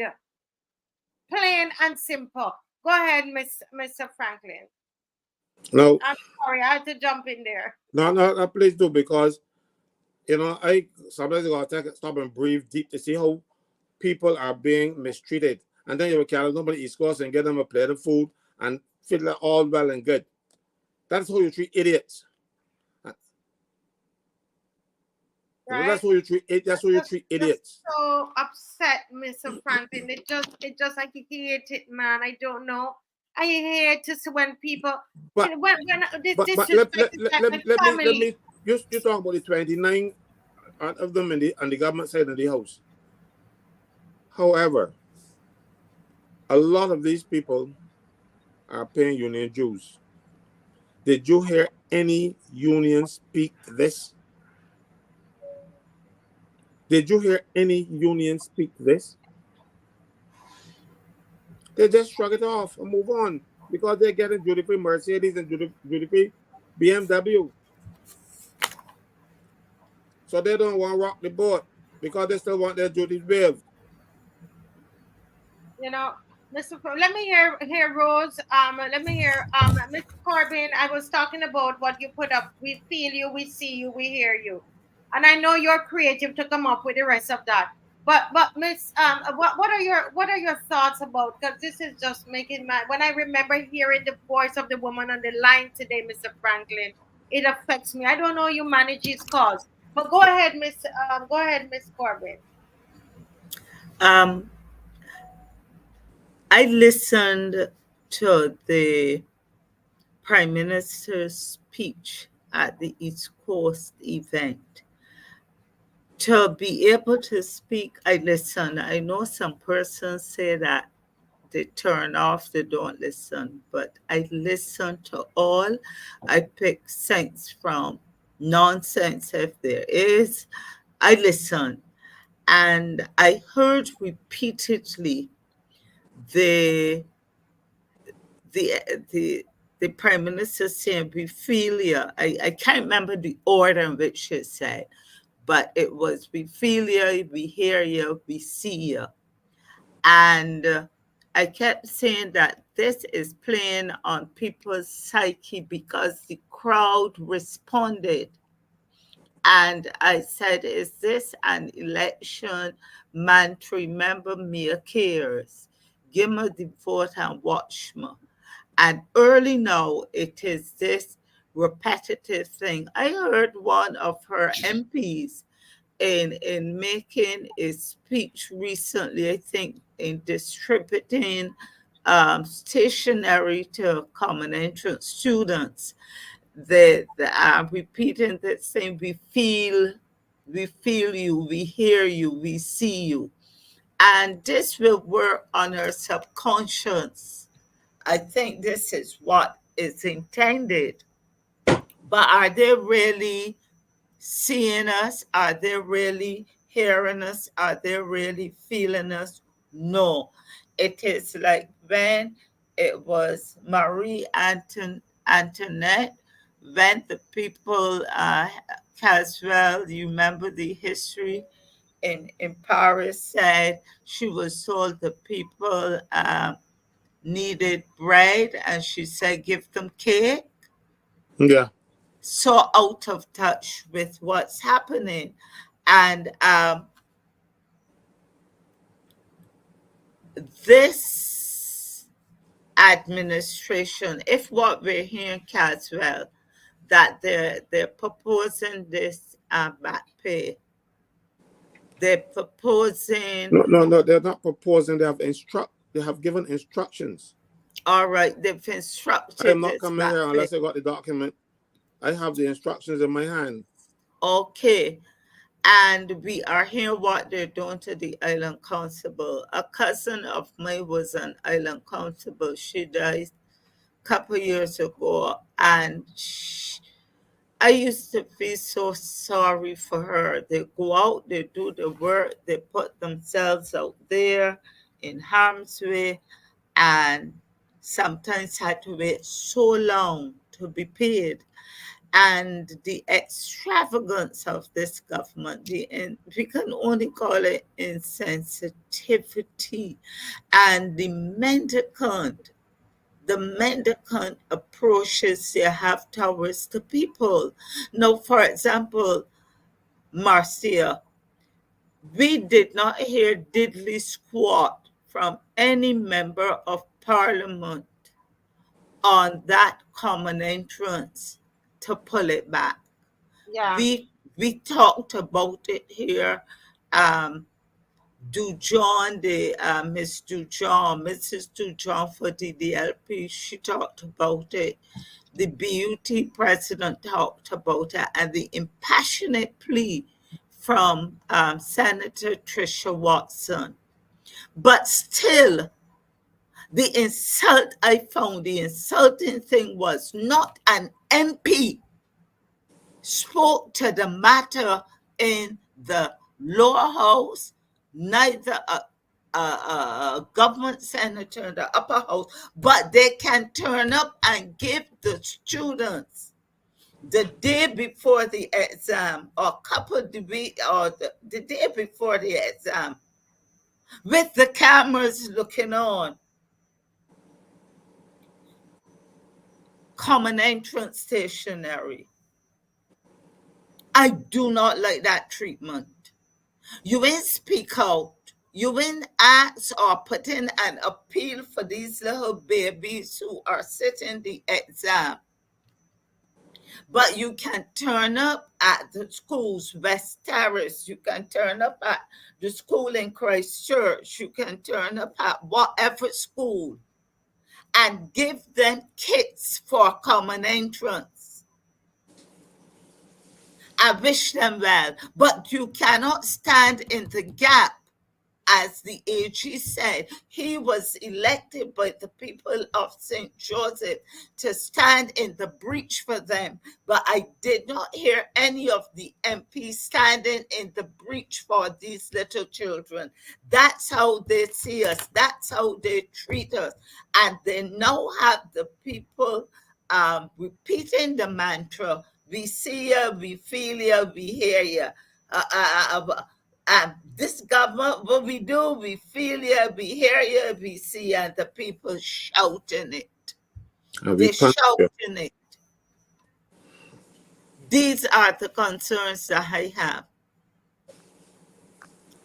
You know, I was saying, you know, that I haven't heard any other union, but you're not going to get BWU because Tony Moore is the General Secretary of Barbados Workers Union. She is not going to speak out against the atrocities of her government. No. And the NUPW, the president, is seeking to replace Edmund Hinkson, one clown for next. And so NUPW is not going to speak out.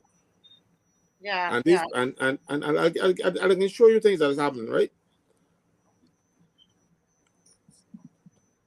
So a few years ago, because it was still when we had a governor general, the chief immigration officer and the comptroller of customs, they invited me to a meeting on the instructions of the cabinet to get my buy-in on two issues. One,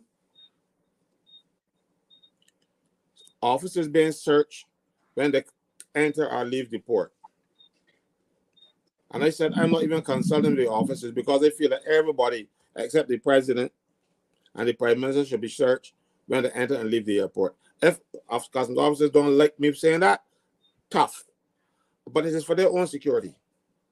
Because if a person knows that you have the right to get access to the airport without, or the seaport without being searched, somebody will turn up at your house one morning and say, take this gun into the airport for me and go in the bathroom, and you will see a fellow there, he will take it from you. I will stay here with your wife and children. The only way you will do something about that and alert the authorities is if you want to get rid of the wife. And instead of going through a law of divorce and get half of your property. Other than that, you can comply. Right? So I told them, and they said to me, I never thought of that. I said, all of you, including you, chief, including you, comptroller, you should be searched when you enter the airport. I mean, you leave in the airport, because then people will know that nobody in it. But of course, you're not going to search the president. You know, there's still got to be a thing. And they said, and the person who occupied the office of prime minister, not that I wouldn't search this current prime minister, but you got the office. That's what I said at the meeting. That elicit a little laughter. Then they said to me, well, no, since we finished with that issue, they will report that, but they want me now to consider truth verification testing, like detector test. I said, again, I have no difficulty with lie detector test if the cabinet takes the lie detector first. Because they have more opportunity to be corrupt than any customs officer or any immigration officer or any other officer in Barbados. So if they are going to impose lie detector testing on civil servants, to maintain their jobs, to keep their jobs, then the cabinet. Because you will have to sit down and ask them, then you strap up them to the machine and say, have you ever taken a bribe? And they say no, and the machine will go and scroll up all over the place, because when it goes, Ben, tell the truth, it goes like that, right? But when you tell a lie, it goes, none, they will sit down there and that machine will go crazy. So I said to them, I will be willing to convince the officers to take lie detector testing if the cabinet take it first. The cabinet reject that because I was informed that they will take back my position to the cabinet. And I assume that they did it. Cabinet has refused to take lie detector test, but they are trying to impose it on everybody else. They want to impose it on prison officers. They want to impose it on customs officers and customs guards. They want to impose it on immigration officers. They want to impose it on police. Yeah. But they don't want nobody to know. That's the problem, And they have more opportunity to be corrupt because let's say an immigration officer get $500 for doing a little something, they can get 20,000 or 100,000. So when you give a person who is convicted in his country as a drug runner, and he comes to Barbados and he gets citizenship, I am wondering who paid for that. It has happened. It has happened. I know the name of the minister who did it. He overruled the chief immigration officer and all the other immigration officers said no, that the man was involved in drugs in his own country. He's a drug runner, and he comes to Barbados and gets citizenship. Yeah. Well, Mr. Franklin, I remember when I was doing the Barra movie that there was Tana Bed was giving his account of Mr. Barrow and how Mr. Barrow, Errol Barrow, first Prime Minister, how he would insist that the immigration officer goes through his stuff and he makes sure he plays duty. But I have Judith Ann Clark here, and she's been she's gotten the juke in her arm and is suffering, and we know there is a certain one of the drugs that was introduced to the population of Barbados. In fact, I think that we were, Mr. Franklin, you said we were the first. We were the very first. The first to get that drug outside of India, where it was manufactured. We were the first in the world. We were the first in the world to get that particular drug. Starts with an A, and Judith Ann Clark is on this evening, and she is going to give her thoughts on the fact that no, all of the conspiracy theories that they were saying, it was conspiracy theory. If you were to take that, when all of us were saying that, be careful of that thing that they want to give you in your arm, the juke in your arm, be careful of it. Now we're being told that they have to what?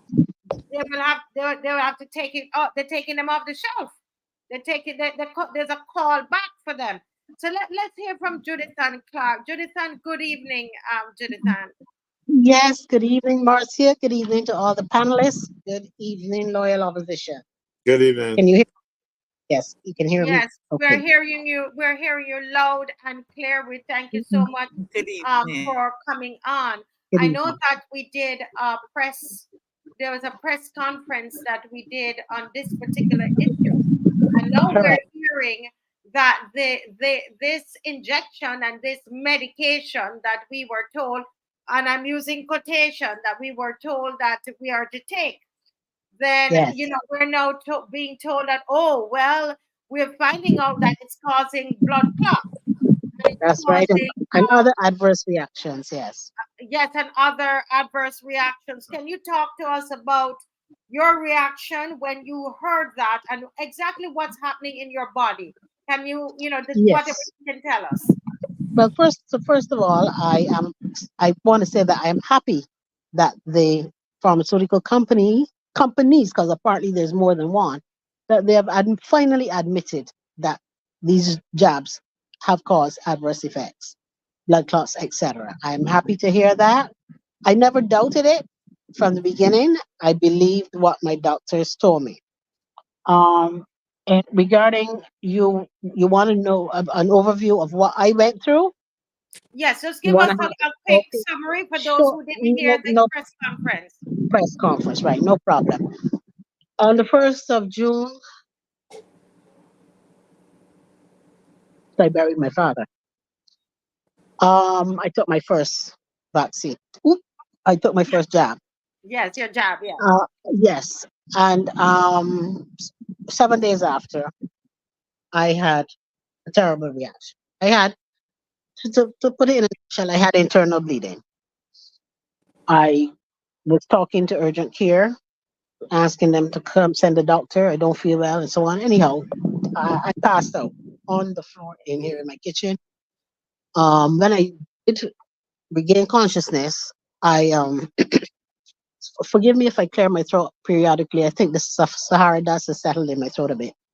When I did regain consciousness, I was on the floor.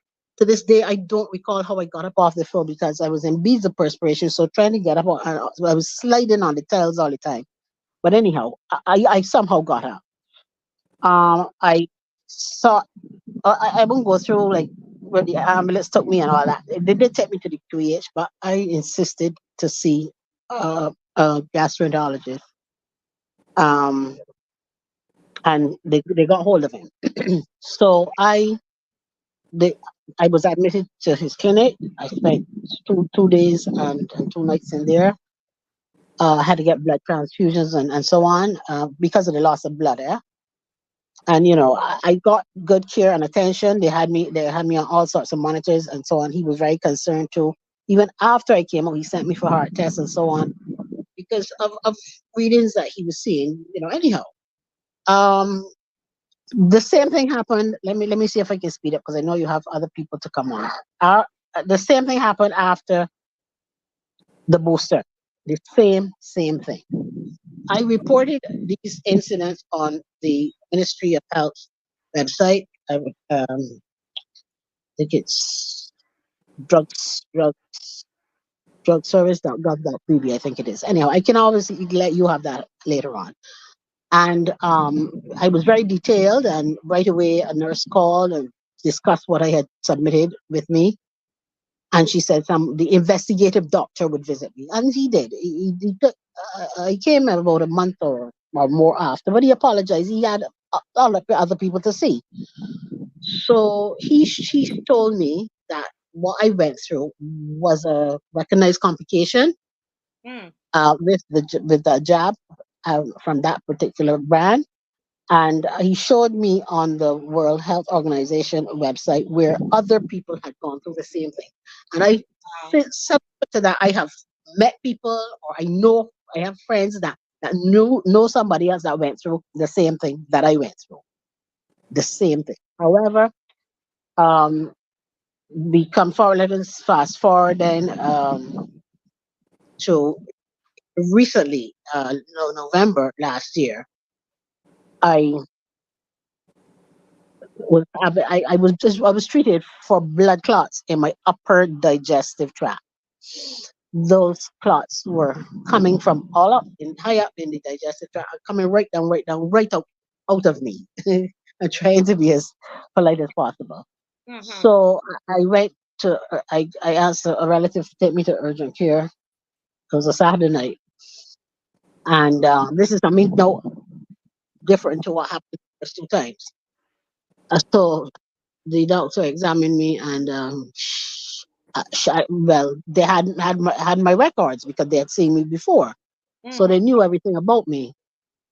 My history and everything, and because they put everything in the system. So she called my gastroenterologist and spoke with him. She told me she studied with him in England. So they discussed it, and he told her to check my blood count to see if I was losing any blood. So she did that, and it was good. It was 11.9. That's almost 12. So he said, okay, she's not losing blood. Otherwise, I would have told you to send her by ambulance straight to the hospital. Anyhow, This was a Saturday night. He called me at home this Sunday morning and spoke with me for about half an hour and so on. And he said his nurse would call me for an appointment with the Monday morning. I went about 11, I think it was. He examined me too and he said, Judith, this is coming from your upper digestive tract. These are clots. Mm. So he said, I'm going to send you for a blood test. He said over the last 2.5 years, we in the medical profession, we've been seeing more and more of these cases. So he said, I'm going to send you for a blood test. It's called a D-dimer, D-dimer. And that test tells you if you have clots in your system. So I left his office and I went to the reference lab and they put urgent on the requisition form. They wanted the results back the same day. So I went, had the blood test, and they got the results. I even told the nurse too, because they know me there. And I said, they want these results. So what time can they call? Because his nurse had told me to ask them. She said for about 5:30. So I called her and told her 5:30, but I came on home then.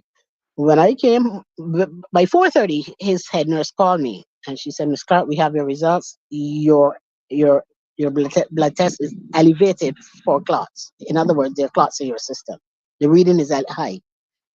So the doctor is discussing now with the other doctor that he knows that has been treating people for the same thing. He's discussing with him now. So they discussed it, and that doctor told me come to him the next morning, it should be the Tuesday morning.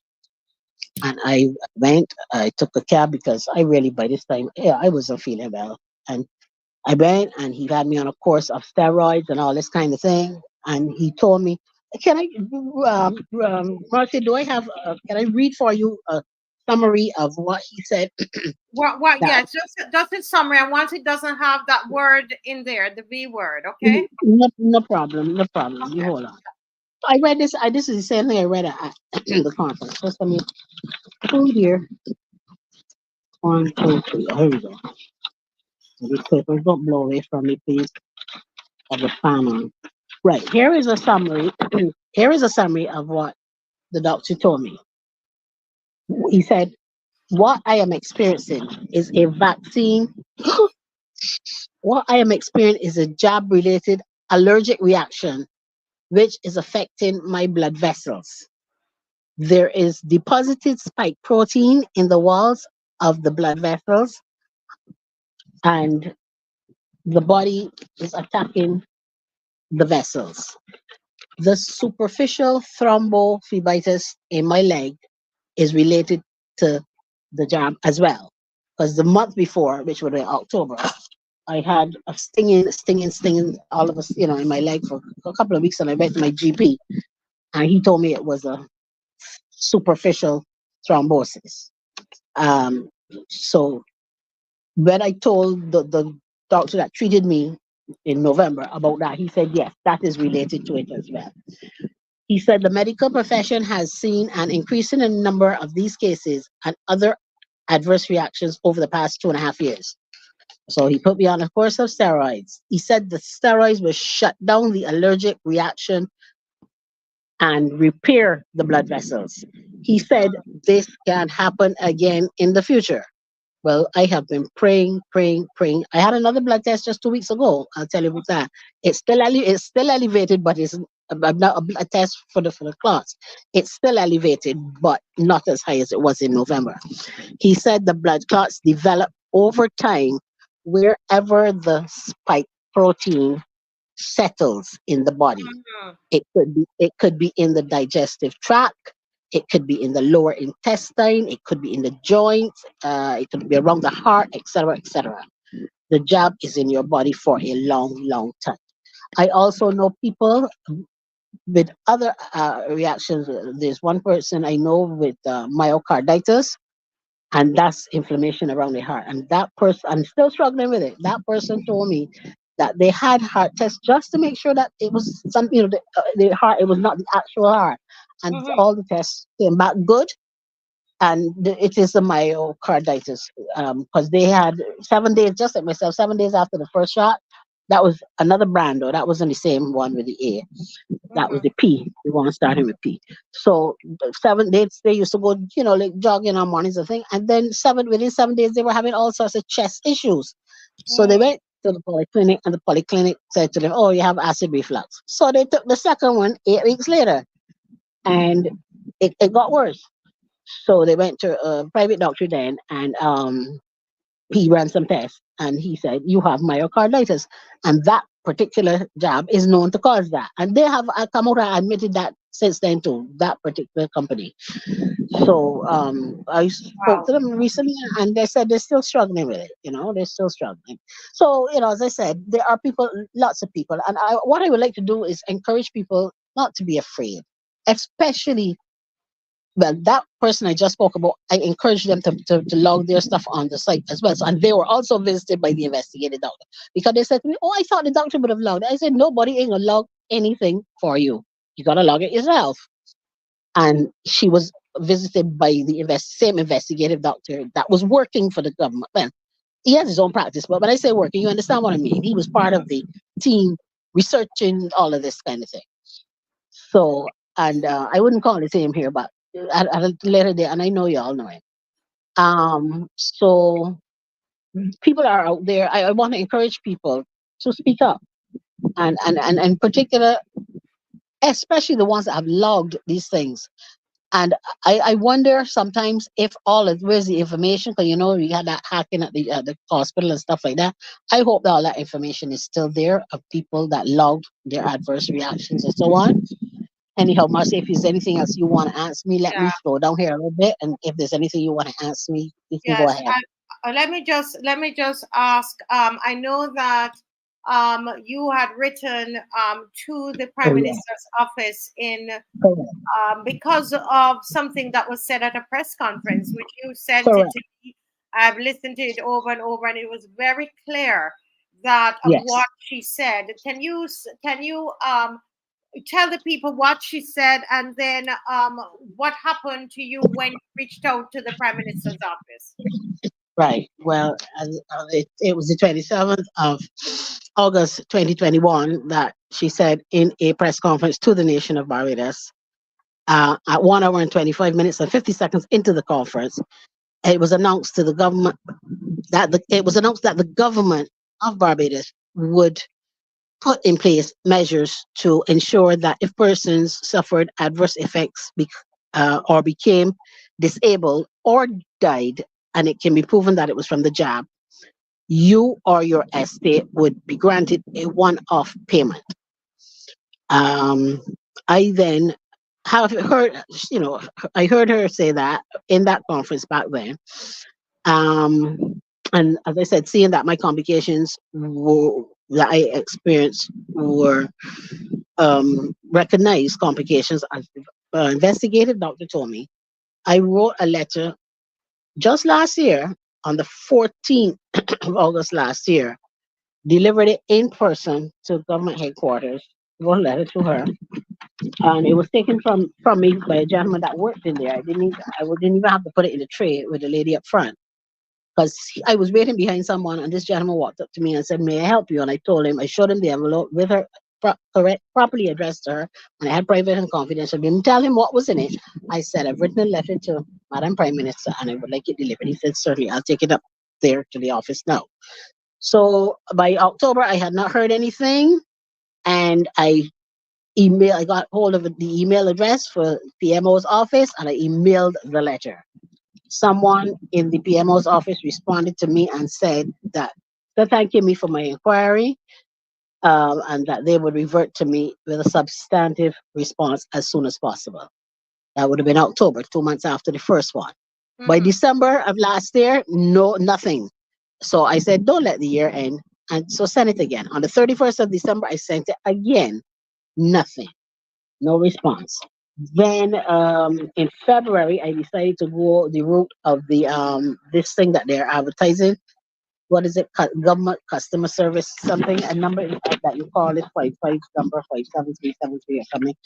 And I called and I gave them my whole story from June the 7th, 2021, and what I went through, and I logged it, and the doctor came to me and what he told me, the investigator, everything I told them. They logged everything. They said they would get back to me in a couple of weeks. Well, I didn't hear from them either, because this thing is being advertised that you can call and make queries. You can You know, the advertisement tell you can complain about the government and all. That's what it tells you. However, so then again in February, March, I think it was April, I did it again. So in other words, I sent a letter and I did 4 follow-ups, and I have not gotten a responses yet. No response. Wow. Wow. Up until Yeah. all this time, and your Dr. Bill, I mean, you have a lot of Dr. Bill because you've had a lot of complications. That's right. That's right. And I opted not to go and sit down in the A&E. I might not be here talking to y'all.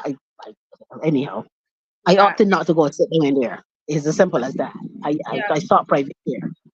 Well, you know, I just want to say that I know as somebody put up, is it Don that put up the "We Are Not Afraid"? Let me just put up that banner because there are lots of friends of mine and family that I know who would have taken this job because of what our government has said and what those in power and in authority told us. Yeah. You know, our church leaders told us, take it, and when you take it, you're caring for your neighbors. So when you hear things like That's right. yes, Of you saying course. something to Judith? Yeah. No, I'm agreeing with you. I said that's Oh, right. okay. Of course. Yes, so people took it because they were told if you do that, you're caring for your neighbor. And sometimes when we talk about it, we can make it come across that, oh, everybody who took it is an idiot. You know, you're stupid.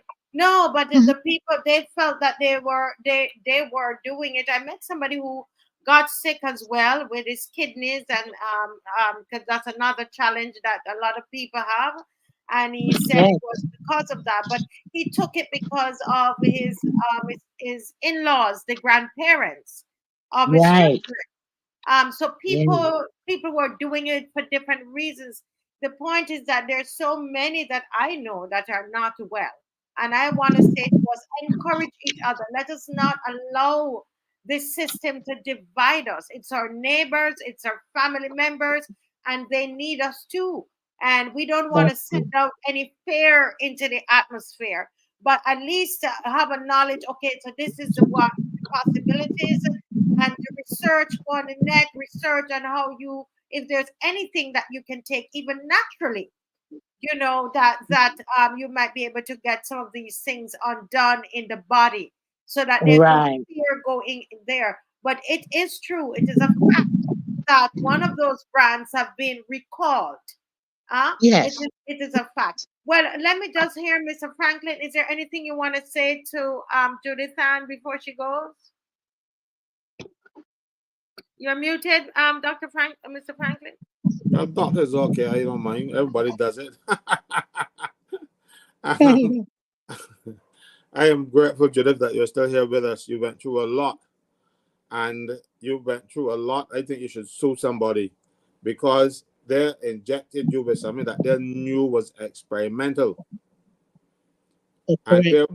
And they can't say that you had informed consent. They told you it was going to be good and it would work for you and all kind of stuff. They said first you would not get sick if you get your vaccine. Then when you got sick, they said it wouldn't get too bad. And then when you get worse, they said you're not going to die. You're going to die. They said they will pay for it. You know, all of these things happen, and people were championing this thing. People without the relevant the requisite knowledge. They did not do the research. They did not understand what they were talking about. They were just parroting. People from all walks of life. I remember they invited me to Lara Court to get a vaccine, and I said that I made a noise about it. And I said, I went to call brass tacks, and I said they invite me up there, and I'm not even passing. A reporter called at the press conference that same day, the Prime Minister was in attendance, and she said, well, Caswell said you ain't coming. And that woman behaved really bad and called me all kind of things. Yes. Because I said that I don't trust them. Now, I don't trust you with anything. I'm not going to trust you with putting something in me. That was my mindset. I don't trust them. One, and two, it was developed too quickly. Yeah. I was skeptical. I am a skeptic. I said let the people make it first. I don't want none. But they came and they asked, they threatened us. And I can tell you why. Biden put out there that the United States will give countries money if they get 70% of their population vaccinated. And coincidentally, we were trying to get 70% of our population vaccinated. Mm-hmm. So I put 2 and 2 together. Yeah, watch your word. Watch your word there, Mr. Franklin. No, I put 2 and 2 together and come up with the 4. Mm-hmm. Because if Biden is saying, if you get this nonsense done to you and you get 70% of your population, there's a fund and you're going to get some money. And then this government starts pushing this nonsense and saying, oh, we want 70%. I put 2 and 2 together. I don't think I was wrong when it came up with 4. My 4 was that the government wanted the money. And they didn't care if some of us went the way of all flesh, as long as they get the money. Because everything about Barbados now is for the money. And I do not understand why people, I don't know. I don't know if Barbados is suffering from some type of collective Stockholm syndrome. You know the Stockholm syndrome where when people kidnap people and then eventually you start loving your kidnappers. It seems as though the people of Barbados love the people who are punishing them. That's right. Stockholm syndrome. And people got to wake up. You know, this is sheer madness. I've heard Judith's thing before on the press conference, and now I'm hearing it again. But there are lots of others. There's some that I know, some that I know personally. Yeah. Correct. I know personally as well. When I asked for assistance for one woman who spent every cent that she had to counter the effects of this thing because she was getting, first time she ever had a migraine in her life. She was getting blood clots, varicose veins, and all kind of stuff. A woman who has never been sick before, who had never had a headache before in her life. Then all of a sudden start getting migraines and all kind of stuff. And she was going to get all kind of tests done. Because one of the hotels that she worked at said that you can't work here unless you come and get that thing done to you. And she is a single mother of two children. So reluctantly, she went. She got the thing and she got sick. When we were on strike with the nurses, I decided, you know something, while I'm here, I'm going to put in a little plug for her. Because she needed $1,600 to get a blood test that was not available in Barbados. And the doctors needed it. She didn't have the $1,600. So I said to the Attorney General at the meeting, I explained what's happened to the young lady and that she needs a blood test done that is not available here, and she needs $1,600. The Attorney General looked at me in the face and says, we don't have any liability. You know what I tell you? That was the first time I hated him.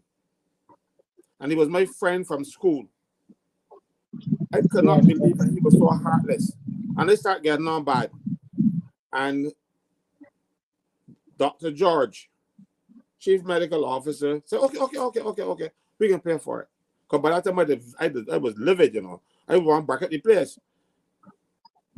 And but the Attorney General said, we have no life. I said, I'm not talking about you, liability about humanity. And this is you people fault. You force people into these things. They don't care. Judith is telling you that she's been trying to contact the Prime Minister. Yeah. For the longest time. And nothing happens. That is scary. But she just pretends. Yeah. Judith, you were saying something. I know you're on your data. Go ahead. No, that's all right. You know, the internet came back on before she put on the data. But two things I want to say before I go. I am appealing to our Prime Minister of Barbados to address this based on what she said in the press conference. She has never said another word about it since then. Never. I am appealing to her. Please address this. People out there are suffering. Say something. You say you care, say something.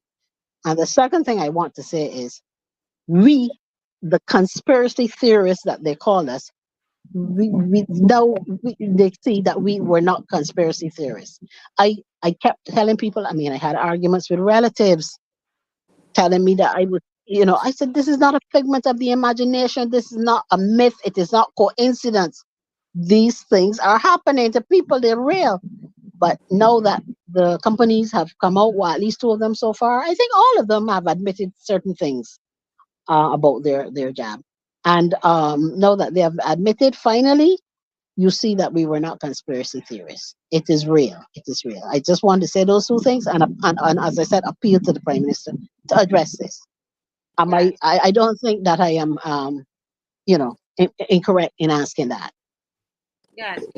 Very well said, Judith Ann. And I want to add to be kind to our neighbors, kind to your church brothers and sisters, kind to those who took it. And let's not call people's names or put any fear in people's hearts, but to be That's kind right. to one another. Let us not allow it to divide us. Okay. Yeah. Very, very important. Judith, thank you. And as Caswell said, we are so happy that you could be on this program to talk to us tonight. Others have not been so lucky, and we are lucky to meet you and to be in touch with you.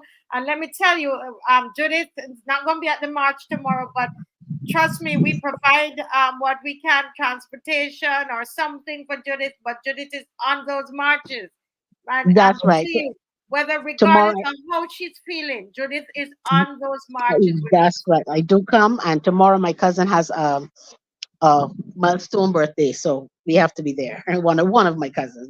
Yes, but I know next week Judith is going to be there. She's going to be there. And so Judith, thank you so much. And she's brought her donations to the fire victim. Judith, make sure she brought it in yesterday at Mr. Franklin at 6th Avenue, number 5, 6th Avenue at Unity. And we want to thank you.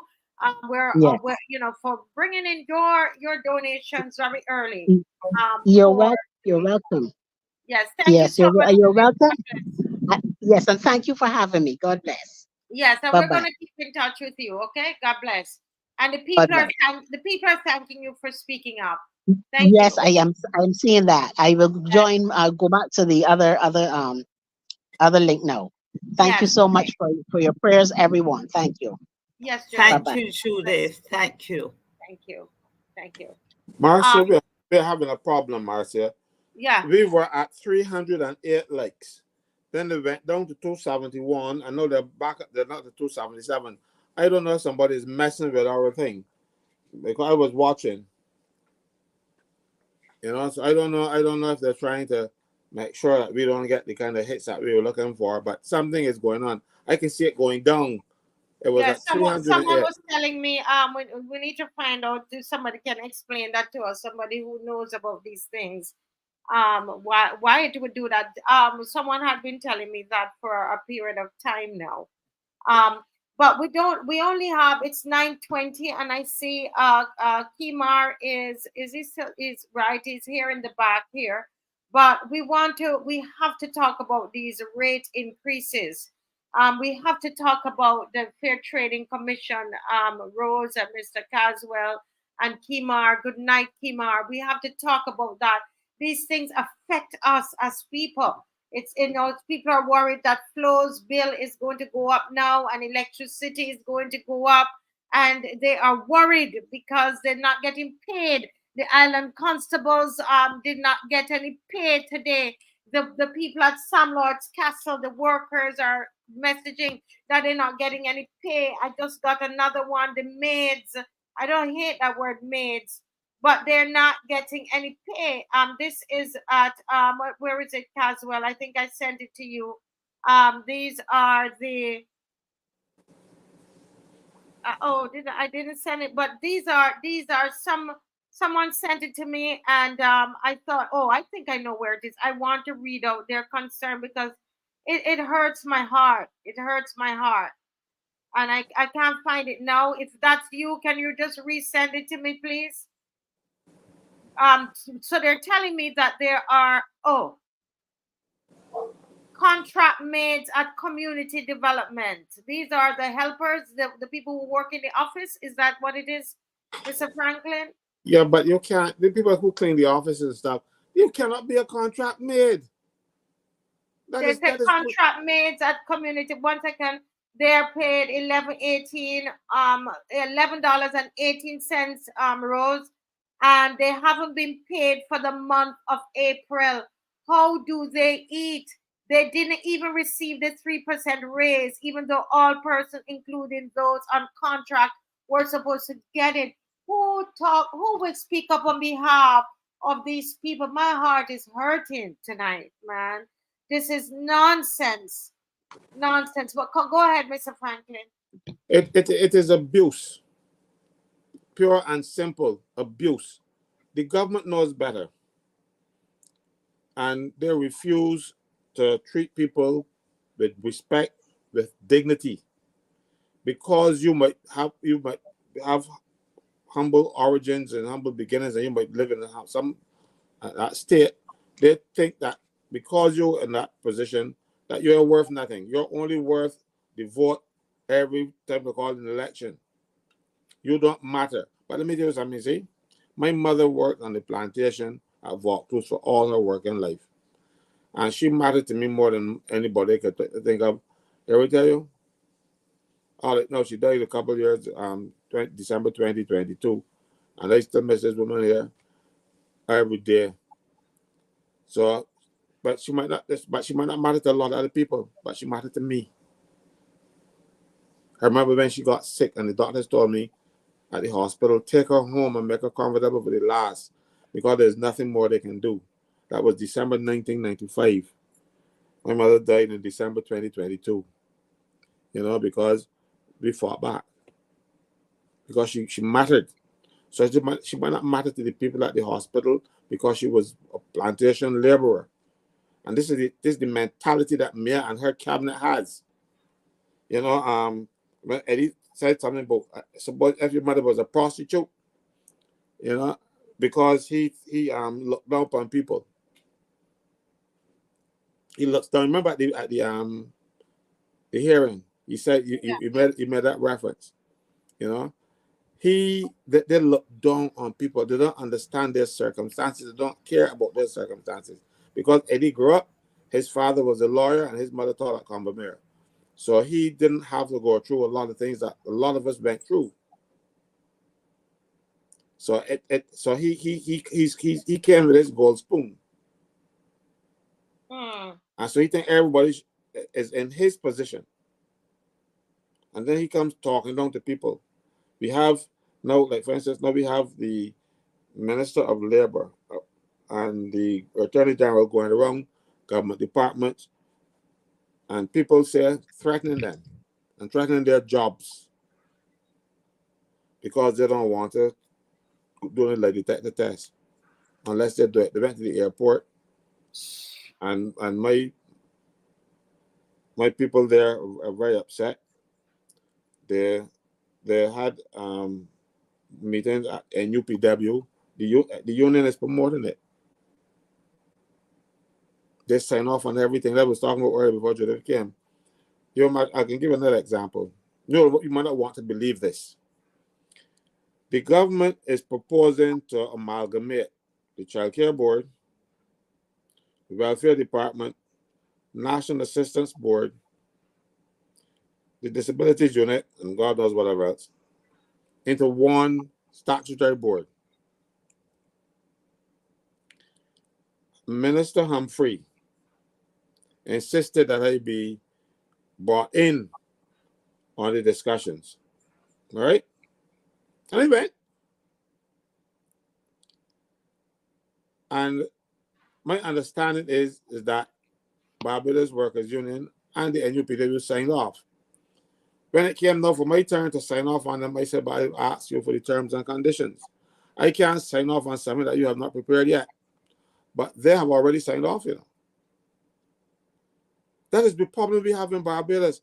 The unions, the major unions, refusing to do their job because they have political connections. Yeah. How can you agree to something that has not been prepared as yet? You are supposed to give me a document. Let me read the document. Let me advise my workers if I think it's in their best interest. But you are signing off on that document before the document is printed, before the document is even drafted. That is what you are getting here, Barbados. This place can blow, you know. I'm telling you, I'm here talking to people who are. Mr. Franklin, let me see if I can bring in Kimar in here. I don't know, something is bothering my spirit. I think it's just unjust, Miss Corbin. That's the part of it that has me. I hate that. You know, if you have, I understand if you don't have money at all, then nobody gets paid. You know, or pay somebody half, but don't pay some and then others. You know, you don't pay them. Let me just hear from Kimar here, Mr. Franklin, because I know the time is going and we have to come back. I keep telling you we need a show that just deals with workers' rights and Kimar, good evening. How are you doing?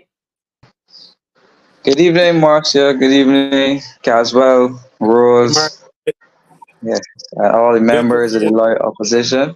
Good to see you. I Yes. didn't comment when I saw you that looking so dashing in that suit there, and you know. Bye for But that. yes, thank you, appreciate it.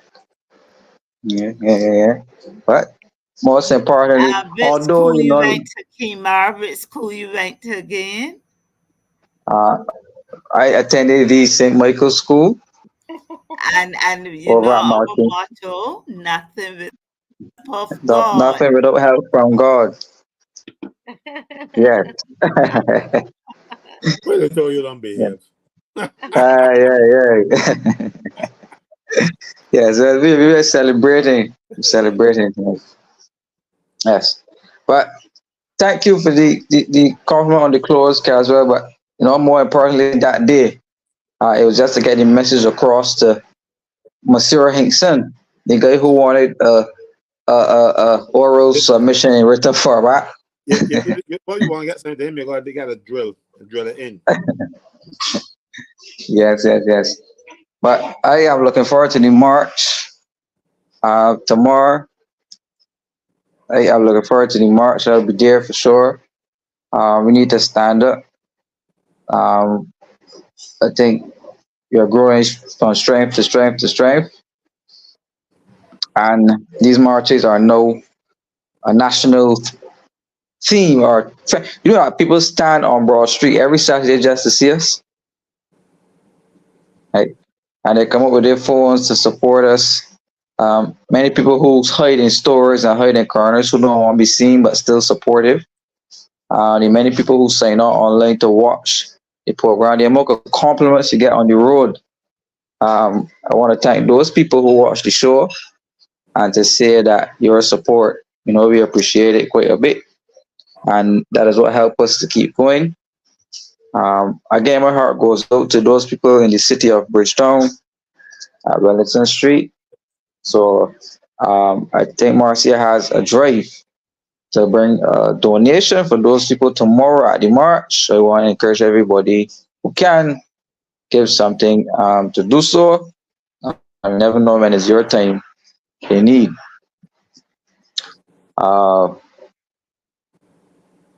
This is a list of some of the items required. If Marcia wants to jump in here and Yes. I just want to say, Kimar, thank you for bringing it up. That we have had, we've been told that they have a lot of clothing. So if we can focus now on the canned and dried foods, hygiene products, diapers, school supplies, right? no more clothing right now. They need all kind of toiletries they need, all right? And if you have any non-perishable food items, so please. And what we're going to do tomorrow, Kimar, as part of our initiative, we're all about people. So we're going to put some barrels, as we had done in roadside parliaments before, where you can bring some donations. Bring the donations, and then we are going to get them to the church that is going to distribute these to the fire victims. There we have there's a family, Mr. Franklin, a young lady with a twin, and so we are in touch with her directly and trying to get some specific things. So there's some people that we are in touch with directly, but this is for the one for everybody. So tomorrow bring something. Kimar, Sunday's Mother's Day, and that mother with that twin boys would be in one of these places without a home or anything or nothing. She said she left with nothing but those two children. And I sat here, tears came to my eyes because I saw somebody said, it's going to be Mother's Day on Sunday. How would you feel if you have your children and you're sitting somewhere? You have nothing to your name, nothing. But go ahead, Kimar. Yes, well, my concern about this, and I think I raised it on the last show, is that a question was asked to the representative for the city of Bridgetown about housing for those residents affected by the fire. And he was asked how long would they be able to stay in the hotel. And he said not before they have some type of housing arrangement to go to, right? Now, there were 3 fires in Bridgetown. One further up Nelson Street, one in Lightfoot Lane, and one in New Orleans. And I went to all 3 of those fires, and so did the representative for the city of Bridgetown. And up to today, those people houses are still burnt there. The crust and the old boards still. None of these houses have been rebuilt. Right? None of these houses have been rebuilt. So I'm saying, if this is going to be another case where you come to the media and you promise just to look good for the camera, and you have no intention of putting those people somewhere, don't come and promise them, because those people at those 3 locations are still waiting on the representative to get back to them to help them to repair their houses. I could tell you by all 3 of these sites, and you can still see burnt structures still there after all of this time. Right? So I really hope those people get the necessary help. And given this crisis that the government has in terms of securing housing, and this whole scandal and the whole thing about the Ministry of Housing and Urban and Rural Development, and I hope the government is able to provide them some type of housing arrangement that is proper, so that the people can live properly in dignity. Like, just hope it doesn't work out like how it's been working out for the others so far. Yes. And Kimar, Marcia, yes, go ahead. Yes, Ms. Scott. And Kimar, it's more than giving the people 2 cans of paint and tell them paint up, make the houses look pretty, and then you'll get $1,500 or something in a competition. That is the solution that I found. I find that is down you saw the on the heels of the big fire, the devastation in Wellington Street. You go down to the other side of the city with the cameras on the poor people and distributing 2 cans of paint to paint a house. But they say what? We feel you, we hear you, we see you. You're wicked. and, Yeah, yeah. and Marcia, I think that the two cans of paint, and I said it in the chat last on Wednesday, the two cans of paint constitute what the 1,500 jobs that the people in the city would get from this World Cup um, activity. But they want to see you, to feel you, to hear you. Yeah. Yeah. You know, we hardly have much time left. I don't know, Kimar. I wanted to hear your thoughts on FTC, the Fair Trading Commission, and we had a video that we wanted to play. I suspect on Sunday night we will go a bit more into this. But what are your thoughts on this whole thing with the FTC? Seemingly that they just, made sure the Prime Minister said they need to get it done quickly, and they went and they got it done quickly. They seemed like it's almost like the FTC would seem as though they're part of, what they're part of the government. I don't know who are they really working for. What are your thoughts, Skimar? Well, the FTC is appointed by a board. It's run by a board, right? A government appointed board. You have people who are on there who are members of the current government. So it's just a board that you put people there who and they run it however the government wants it run, right? So this is the thing, I think we went in depth on the show before about the Barbados Light and Power and the connection they have to government representatives and a particular law firm, right? A particular law firm. Yes, you And did. yeah, and the fact that many government ministers and others, senators, all types of people work in that law firm and still works there, right? So the fact that you have political interference directly and indirectly, and that the Prime Minister has been suggesting to them to go ahead and make a decision, right? But this entire thing started from the fact when they changed and took away the old structure to turn it from a monopoly into a monopsony. So remember, they end the old arrangement between the government and later power, and they came up with these new licenses arrangements, right? And did what they call liberalization to allow new players to get into the market, right? So we all know that later power is playing hardball with the government in terms of getting access to the grid to carry out this renewable energy plan. And that is part of the reason why the whole project was a failure. Yeah. Because they don't have access to the electricity, the national grid, right?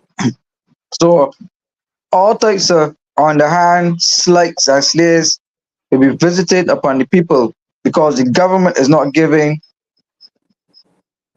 people what they want. And it is a whole back and forth of power plays, and people have to suffer in between, right? Because how could you be increasing prices and it seems that the supply of electricity is getting worse in some parts of Barbados, right? And then there are threats coming to us about implications. And you remember the last time the grid, the electricity was off island wide, and the Prime Minister got her and she was cursing them and getting on it, and then quick like that, the electricity was back on, right? So maybe we need another one of those tantrums to help with this situation, because I don't think the people could afford to pay higher light bills on top of higher water bills, on top of higher floor bills. Floor bills now. And then Kimar, they're not getting paid like casual workers, people who are working for $8.50 an hour, 11 something an hour, not being paid. Correct. But it shows that there's a shortage There's a shortage of cash, right? So don't mind we talk about the economy growing and the economy is buoyant. If things were so well, people would have been getting paid on time with bonus. That is not so, Correct. right? So the realities on the ground is completely different to the realities that the governor might paint or the prime minister might paint or the politicians might paint. We're feeling it different and we want to speak. We have the right to speak. But we are faced with a cybercrime bill to muzzle us because they don't want the people of Barbados to stand up and to tell the international world what we are going through in this country. Right? So we have this exercise trade winds with all of these helicopters. This feels like Baghdad. Right? This feels like I've never seen this level of activity. Right? We still have to consider that we have elderly people in the country, and you know, so I look. I really hope, Marcia, that the people come out to the march and to send a big message to the government that we are not afraid, that no amount of force or fright will scare us away, right? And we are coming with our demands, and one of those demands also should be compensation for people who took the jab, right? Who they forced people to take it and told people that it was mandatory. They lost jobs because people refused to take it, right? They set up something called safe zones. I said that you couldn't enter in unless you had this thing. And they paid influencers, Calypsonians, all sorts of people to carry out this entire charade. And then the makers of this thing are coming up and saying that it has. So we need a thorough investigation, Marcia, on all of the money that was spent during COVID. All of that money that was spent. Barbados was embarrassed because they tried to rob this country in terms of that job scandal, right? So the faulty job, they even tried to make money off it, schemers. Schemed, yeah. Right? Yeah, wow. Scamming. Yes. All right. That is that is just my comment tonight. Yeah, I tell you, my heart is saddened tonight, Kimar, because I don't know how Mr. Franklin does it. When I hear the calls from these people today, they don't, you know what it is to work, and you're working for minimum wage and you still don't get any pay. At the end of it, it hurts. And I think I feel it, Mr. Franklin. I don't know how you manage it. I'm here talking to them now, asking them why they don't join the union. They're saying that the people are afraid that they're going to lose their jobs if they join. If I'm telling them about unity, because somebody has to speak up for these people why would they be Kimar, they're getting minimum wage, $8 and something an hour, $8.50 an hour, $620 for 2 weeks. These are not people that just come out of high school. These are adults. It's an adult voice on the phone to their big woman. Must have children and rent to pay. This can't pay nothing already. And then you don't pay these people. I think that's inhumane. I don't care which government it is. This is just inhumane. And then promising this big money. Let me tell you, all need to be thrown out of office. This is disgusting. Marcia, Yes, Marcia, there was a note I had here I wanted to talk about tonight. And it's getting close, and I just want to mention, right? It's how the government is spending money and refusing to pay people. Right now, they're in the process of changing out the prison officers' uniforms. and they have somebody to give a contractor to make uniforms for the people in the prison.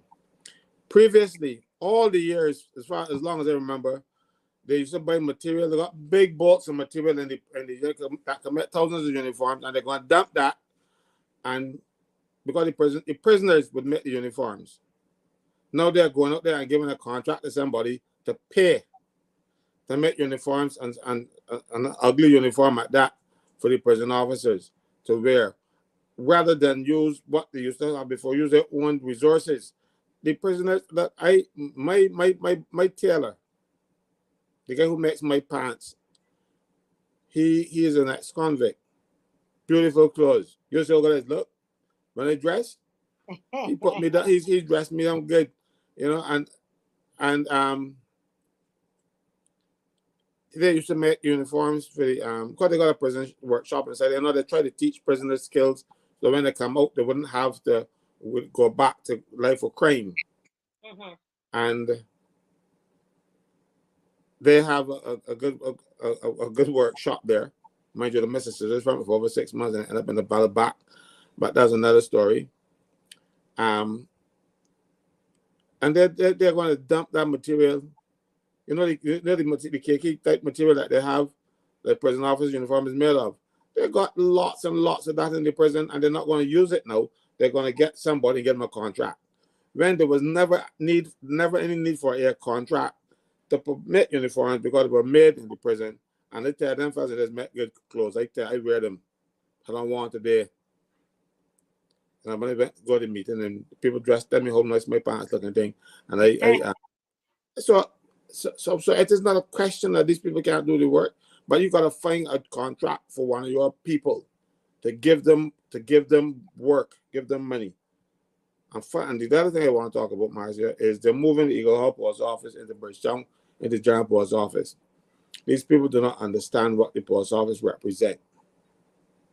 These district post offices, when you go and get a pension check, the old people would stand up and wait for Miss Murray and Miss Smith to come and then send up one another since the last time they cash checks and they talk among themselves, they talk about the grandchildren, they talk about the ailments they got, and all kinds of things when you get there. Now you're going to close that post office and give it to the police to use as a police station, to use as the Black Rock police station. That isn't right. And then you want to ask the people that work in the post office to go into town and crowd around inside there to work. I do not know what this government is doing. I don't understand what they're doing. They seem not to understand our culture, our people, our ways. They don't understand nothing. All they understand is what is in it for me. And they will come and they will tell any lie and they say anything to achieve their end. Like tonight, when Rose made her presentation, I had to speak up because they were giving the impression that there were no laws against child pornography. And it was already there. It's still there. All it know, but they're giving the impression. And many people say, "Oh, we don't mind the other parts of the act. I mind the whole act because there is a ruse. We got legislation in place already to deal with it. You're going to repeal it and replace it, and to say, but we're not doing it. It's there ever since, and they are using that to give the impression that we're going to be fighting it. They're not fighting it. They are pulling wool over your eyes. Better just wake up, Take that wool and pelt it there. Time to wake up. Somebody here, Alvin is asking, I'm not sure. Alvin is asking if the workers are government workers. Yes, they are. This is what we're saying. That's what we're talking about, Alvin. Yes, they work for the police. Yeah, they're government. These are island constables, and these are those cleaners who clean this is a community. Did I say community centers?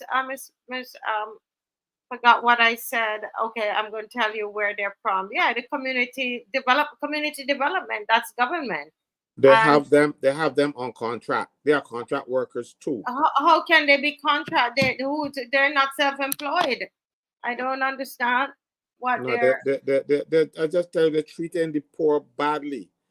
That is the problem with it. It's unconscionable. Yes, they're treating the poor badly in the country, and then they're giving their friends.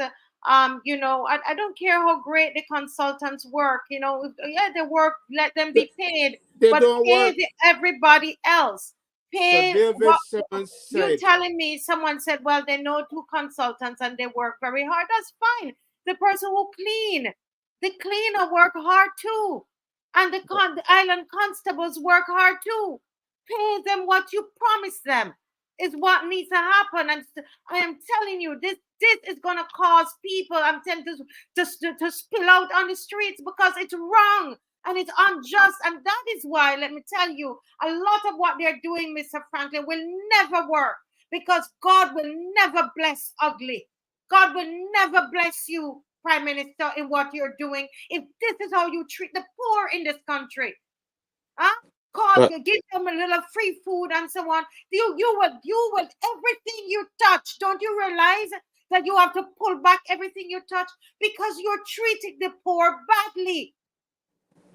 I don't like it. Go ahead. So David Simmons said I think it was on CBC, that consultants don't do no work, is come in the office and get the mail to make coffee for them and they sit there and put the foot on the desk. He said that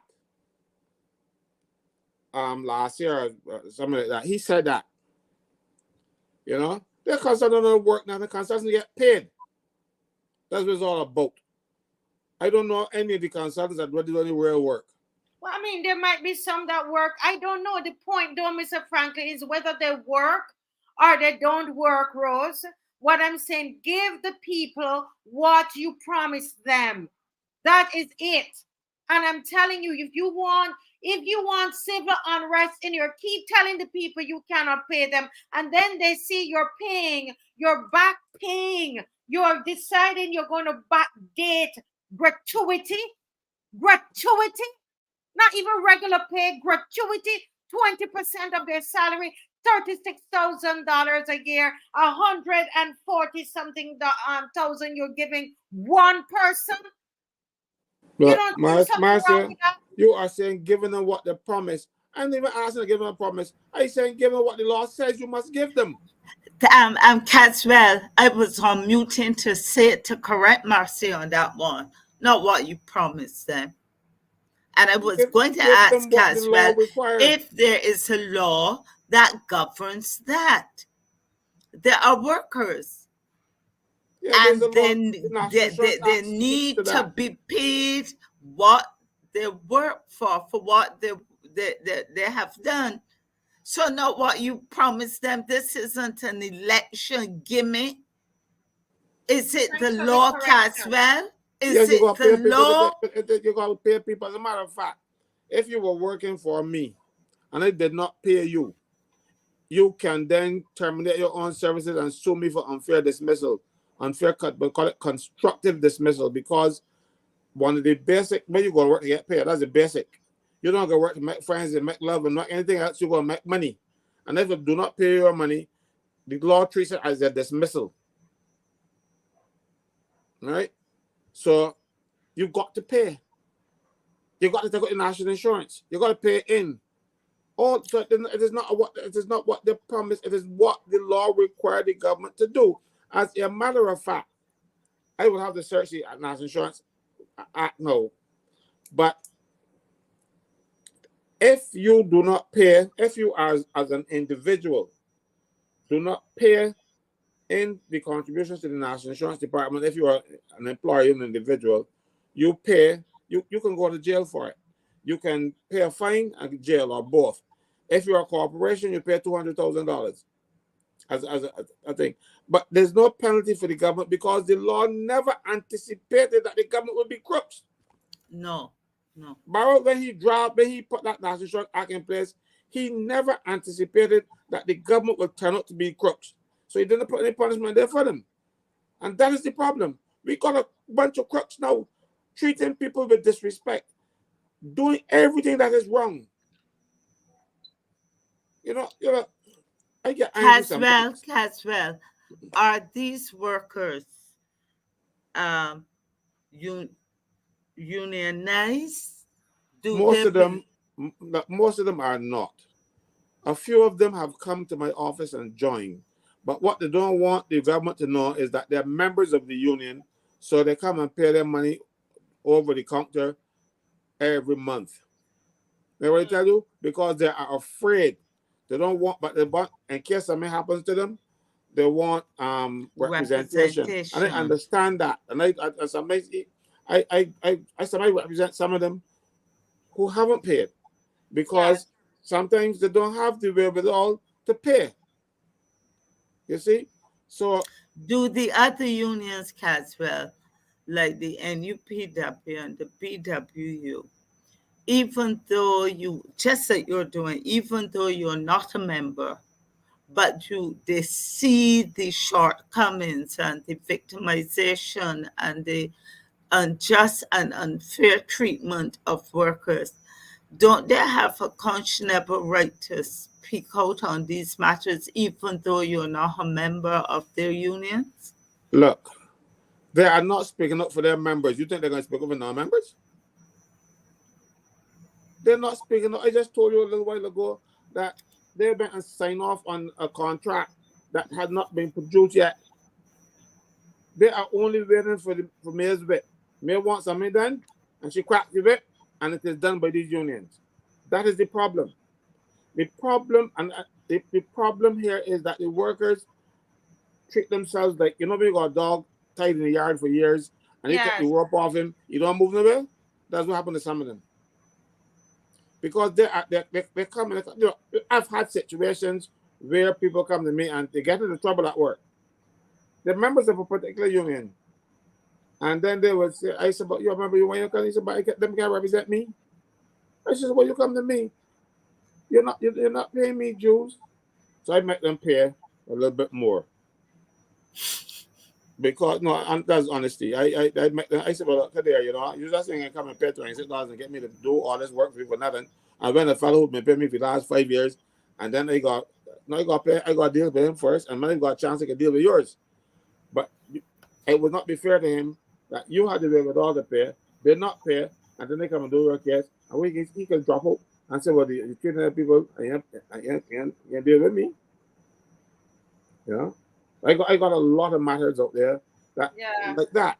People refuse to go to their union because they're not in the union. For lack, all they refuse to do is to sign the letter that says stop taking money for the accounts department. They're even too lazy to do that. Well, we again, as we asked, Minister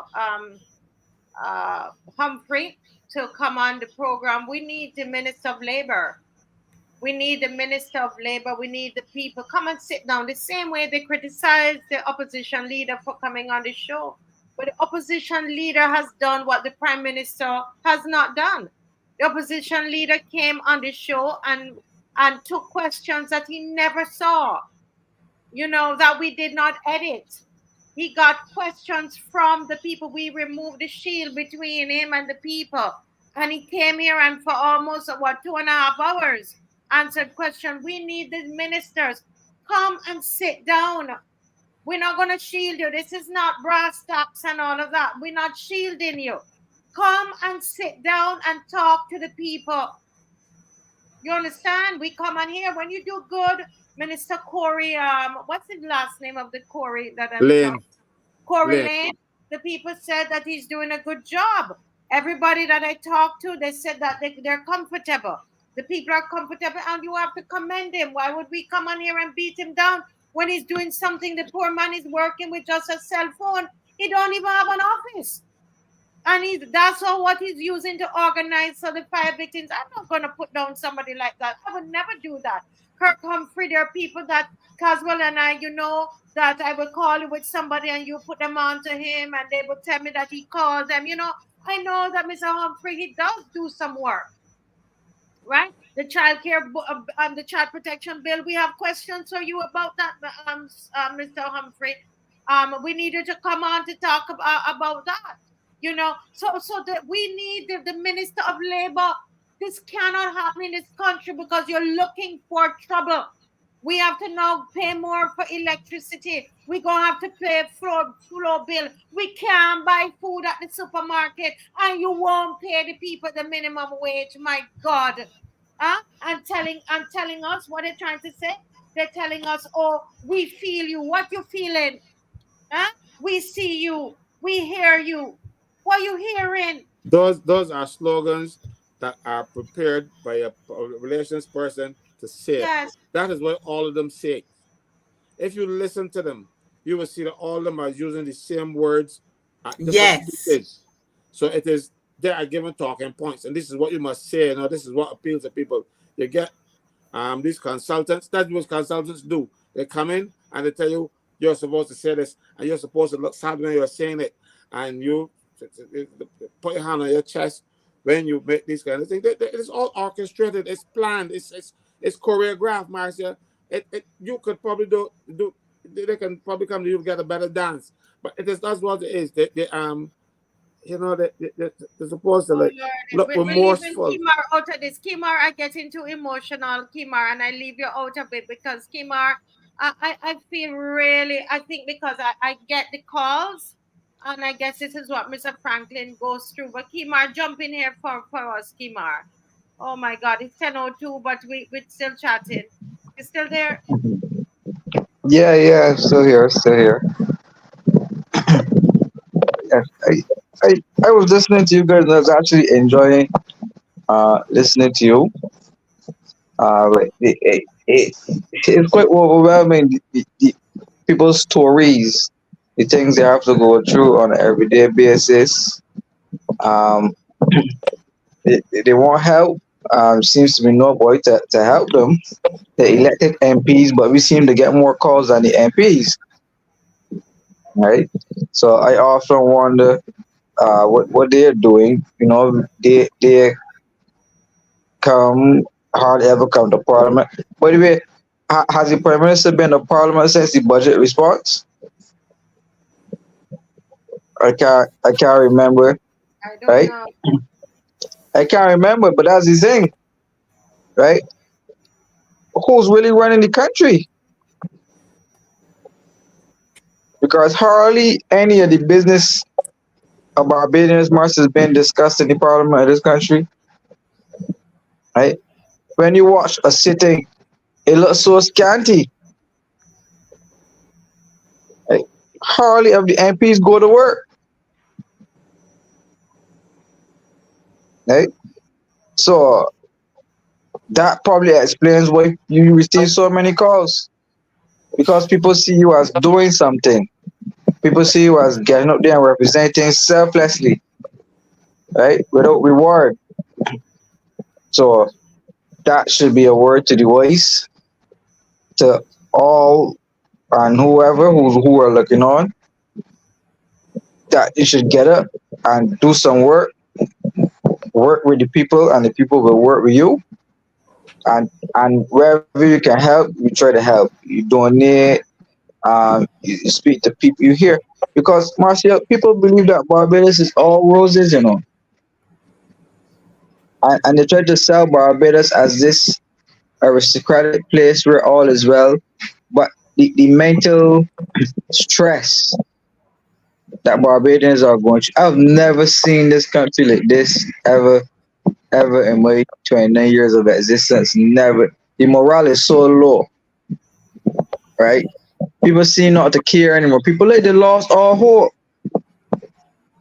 right? So I don't know what that covenant of hope that they give to Barbadians really did. We need to But get into that, Kimar, at some point. I think they actually sucked the life out of this country. That not even the sky at night time is not even as pretty as it was. Right? Even the sun is getting grueling to the point that you can barely be in it. Right? I even see them rolling up town hall meetings to discuss the Jobby water. Right? So they're still going ahead with this madness. Right? So that is something that needs to be shut down too. Now somebody said in the chat that things ain't gonna get better till the dig back up, Africa dig back up the flag. Yeah, what? He said it's not gonna get better until they dig back up the flag. There are some people who that flag bother a lot of people. A lot of things that they have done that bother people. I mean, they did say that they had taken back the flag out of the ground. That's what they said. So I don't know if that is true, but it was said that they took the I have no idea. Yeah, but Kimar was when we went to Wellington Street, there were some of the young men there that we were talking to, and they were talking to us, Mr. Franklin, about the Hyatt and so on, and they said that what they want is for them to go and work for minimum wage to do this whole heap of hard back breaking work. These are young men like 21, 22, and they were so angry. They were cursing so many bad words, and they were saying to me, they told me, they said, "Ma'am, this is why you see the robbers in this country." Right? This is what they said. They said before they go and work for that little pittance of money, they didn't say them, but a lot of guys will wait on the contractor and get the money from him. That's what they say. They wait him, lick him down and take it. Do you understand? Because they see what they're saying is that they're paying a lot. They will bring in workers from overseas and they pay them a lot of money and then they give them scraps and they don't want it. They say they would refuse to work because they said it's them. They want cheap labor from the boys on the block. And they're not stupid, Mr. Franklin. They're giving them $500 a week. If a fella got a girlfriend and a child, you give $500 a week. You don't know what to do with it. If they give her all, you don't know what to do with $500 a week. And somebody can say it's better than nothing. But trust me when they tell you, when you get $500 a week, it's almost nothing. Because the light bills are somebody dollars. So that's 1 week in the month. And somebody nearly $200. So that is said money you got phone bill. Of course, somebody got a cell phone too, so you got to put a couple of dollars on the credit on the phone. You got to buy food. Because if you don't got a cell phone now, because everybody asking for a number to call back. And if you don't got a phone, they get, because you know how many times people I represent give me a cell phone number, and then when I try to call them, they give you some ID number that you can't, because the person has no credit on the phone, they get fired. Yeah. So you understand this. Phones now are not just a novelty anymore; they're a necessity. Today I went to a meeting, and I turn off my phones or I leave them in the car, whatever. And on the two phones, I had 42 calls in 2 hours. So the meeting was 2 hours, 42 calls. And then 2 hours. When I look at my WhatsApp thing, bare writing, missed call. I still, when they finish here tonight, I can call back some people. People are desperate. They are under dire conditions. And the politicians pretend to care. That they want people to believe that they care, but they don't care anything. They just care about, 1, getting elected, 2, staying long enough to get a pension when they're 50, and they're covered for life. Yeah, this is they need to pay these people, Mr. Franklin. We have to talk to see what we need to bring more attention to this issue. But the time is gone from us. I know people begging for 30 minutes to go to 10:30, but I'm tired. We all tired. Before we do that, we only got 355 likes. So, but there, if you're going to walk me to sell at 10:30, I need to give me a like. Yeah. But so we're hoping. I was hoping to get. I'm still going to see if Trisha Watson can come on Sunday. We really need to really begin. She has to remind us, because she did it already, what this really means to us right now. What this means, this decision with the Fair Trading Commission. What it means, really means to us. But let's close, guys, because it's late and we have an early morning tomorrow. Miss Corbin, thank you for being with us. And my heart is heavy tonight because my people, it's my people. And as I said, I guess I'm being like Caswell now. This is a number they call as well. And I just hate to see people suffer, especially poor people. It's, anyone really, but especially people, I say poor people, you know what I mean? People who are working for minimum wage. I think those things are very unjust. But Rose, what are your thoughts, please? I still talking. Yes, please. I came on this show with some concerns. I leave heavy hearted. I leave wondering how we got here and what can we do concerning those who need help.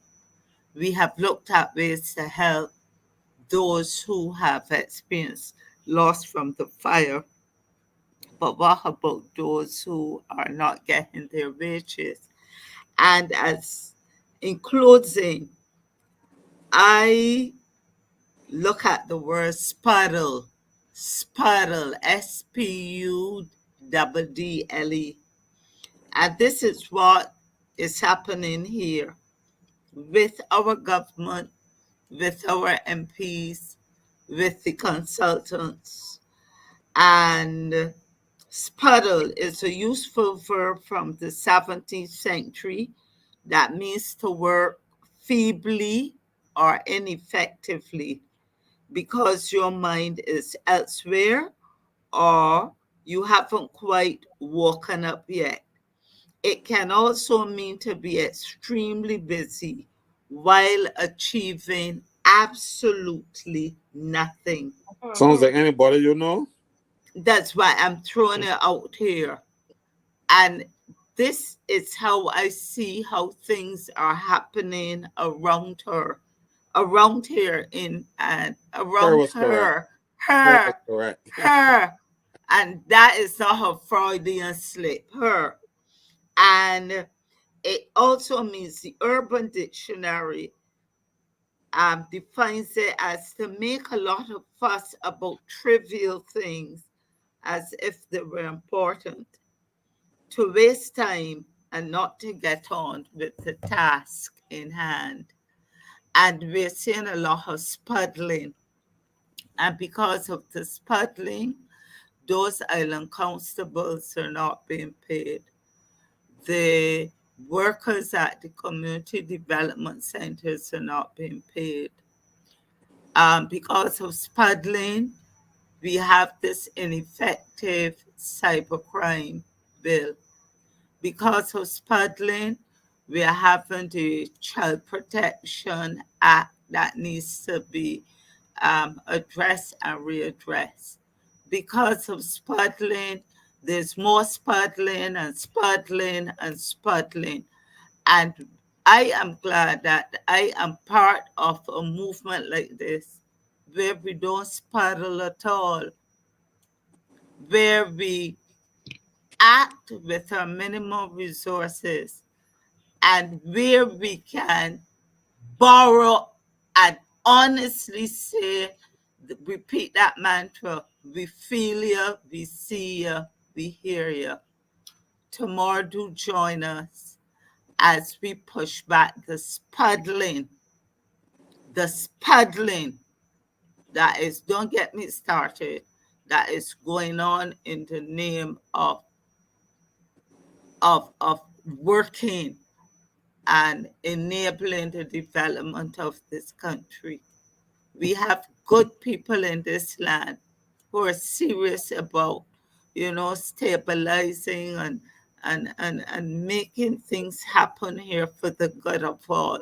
But when we look at that place called Parliament, and we look at institutions, I'm not talking as well about the public workers. I'm talking about those who are in charge at ministerial level. I'm seeing spuddling and spuddlers. Thank you, Marcia. Thank you, Mrs. Corbin. Well said. Caswell, let's We close tonight. Yes. But Marcia, I'm going to close by responding to a request. This evening, I went to the farmers co-op in St. George. I usually go there, I get my vegetables and stuff. At least they're home. They're growing in Barbados. And your yams. Yeah, and my yams, definitely. And so when I was picking up my tomatoes, the guy said to me, at least you're getting some good ones, no, but you got to keep us updated on those tomatoes. And tell me he's going home to get prepared for the show. So if you're still with us, here they are. They're withering, but they're not getting any riper. So I just want to respond to him and tell him, you have to respond to requests. So here we are. I bought these in February. I've never seen anything like that in February. And they're still here. And they've built it and stuff. This one is built it and turning up. You see? But you wouldn't get any. That's amazing. I tell you, that's crazy. Oh my God. So go guys, to the farmers co-op. And at least you're gonna get farmers co-op. It's right outside the St. George Church. You can't once you go to St. George Church, you can't miss it.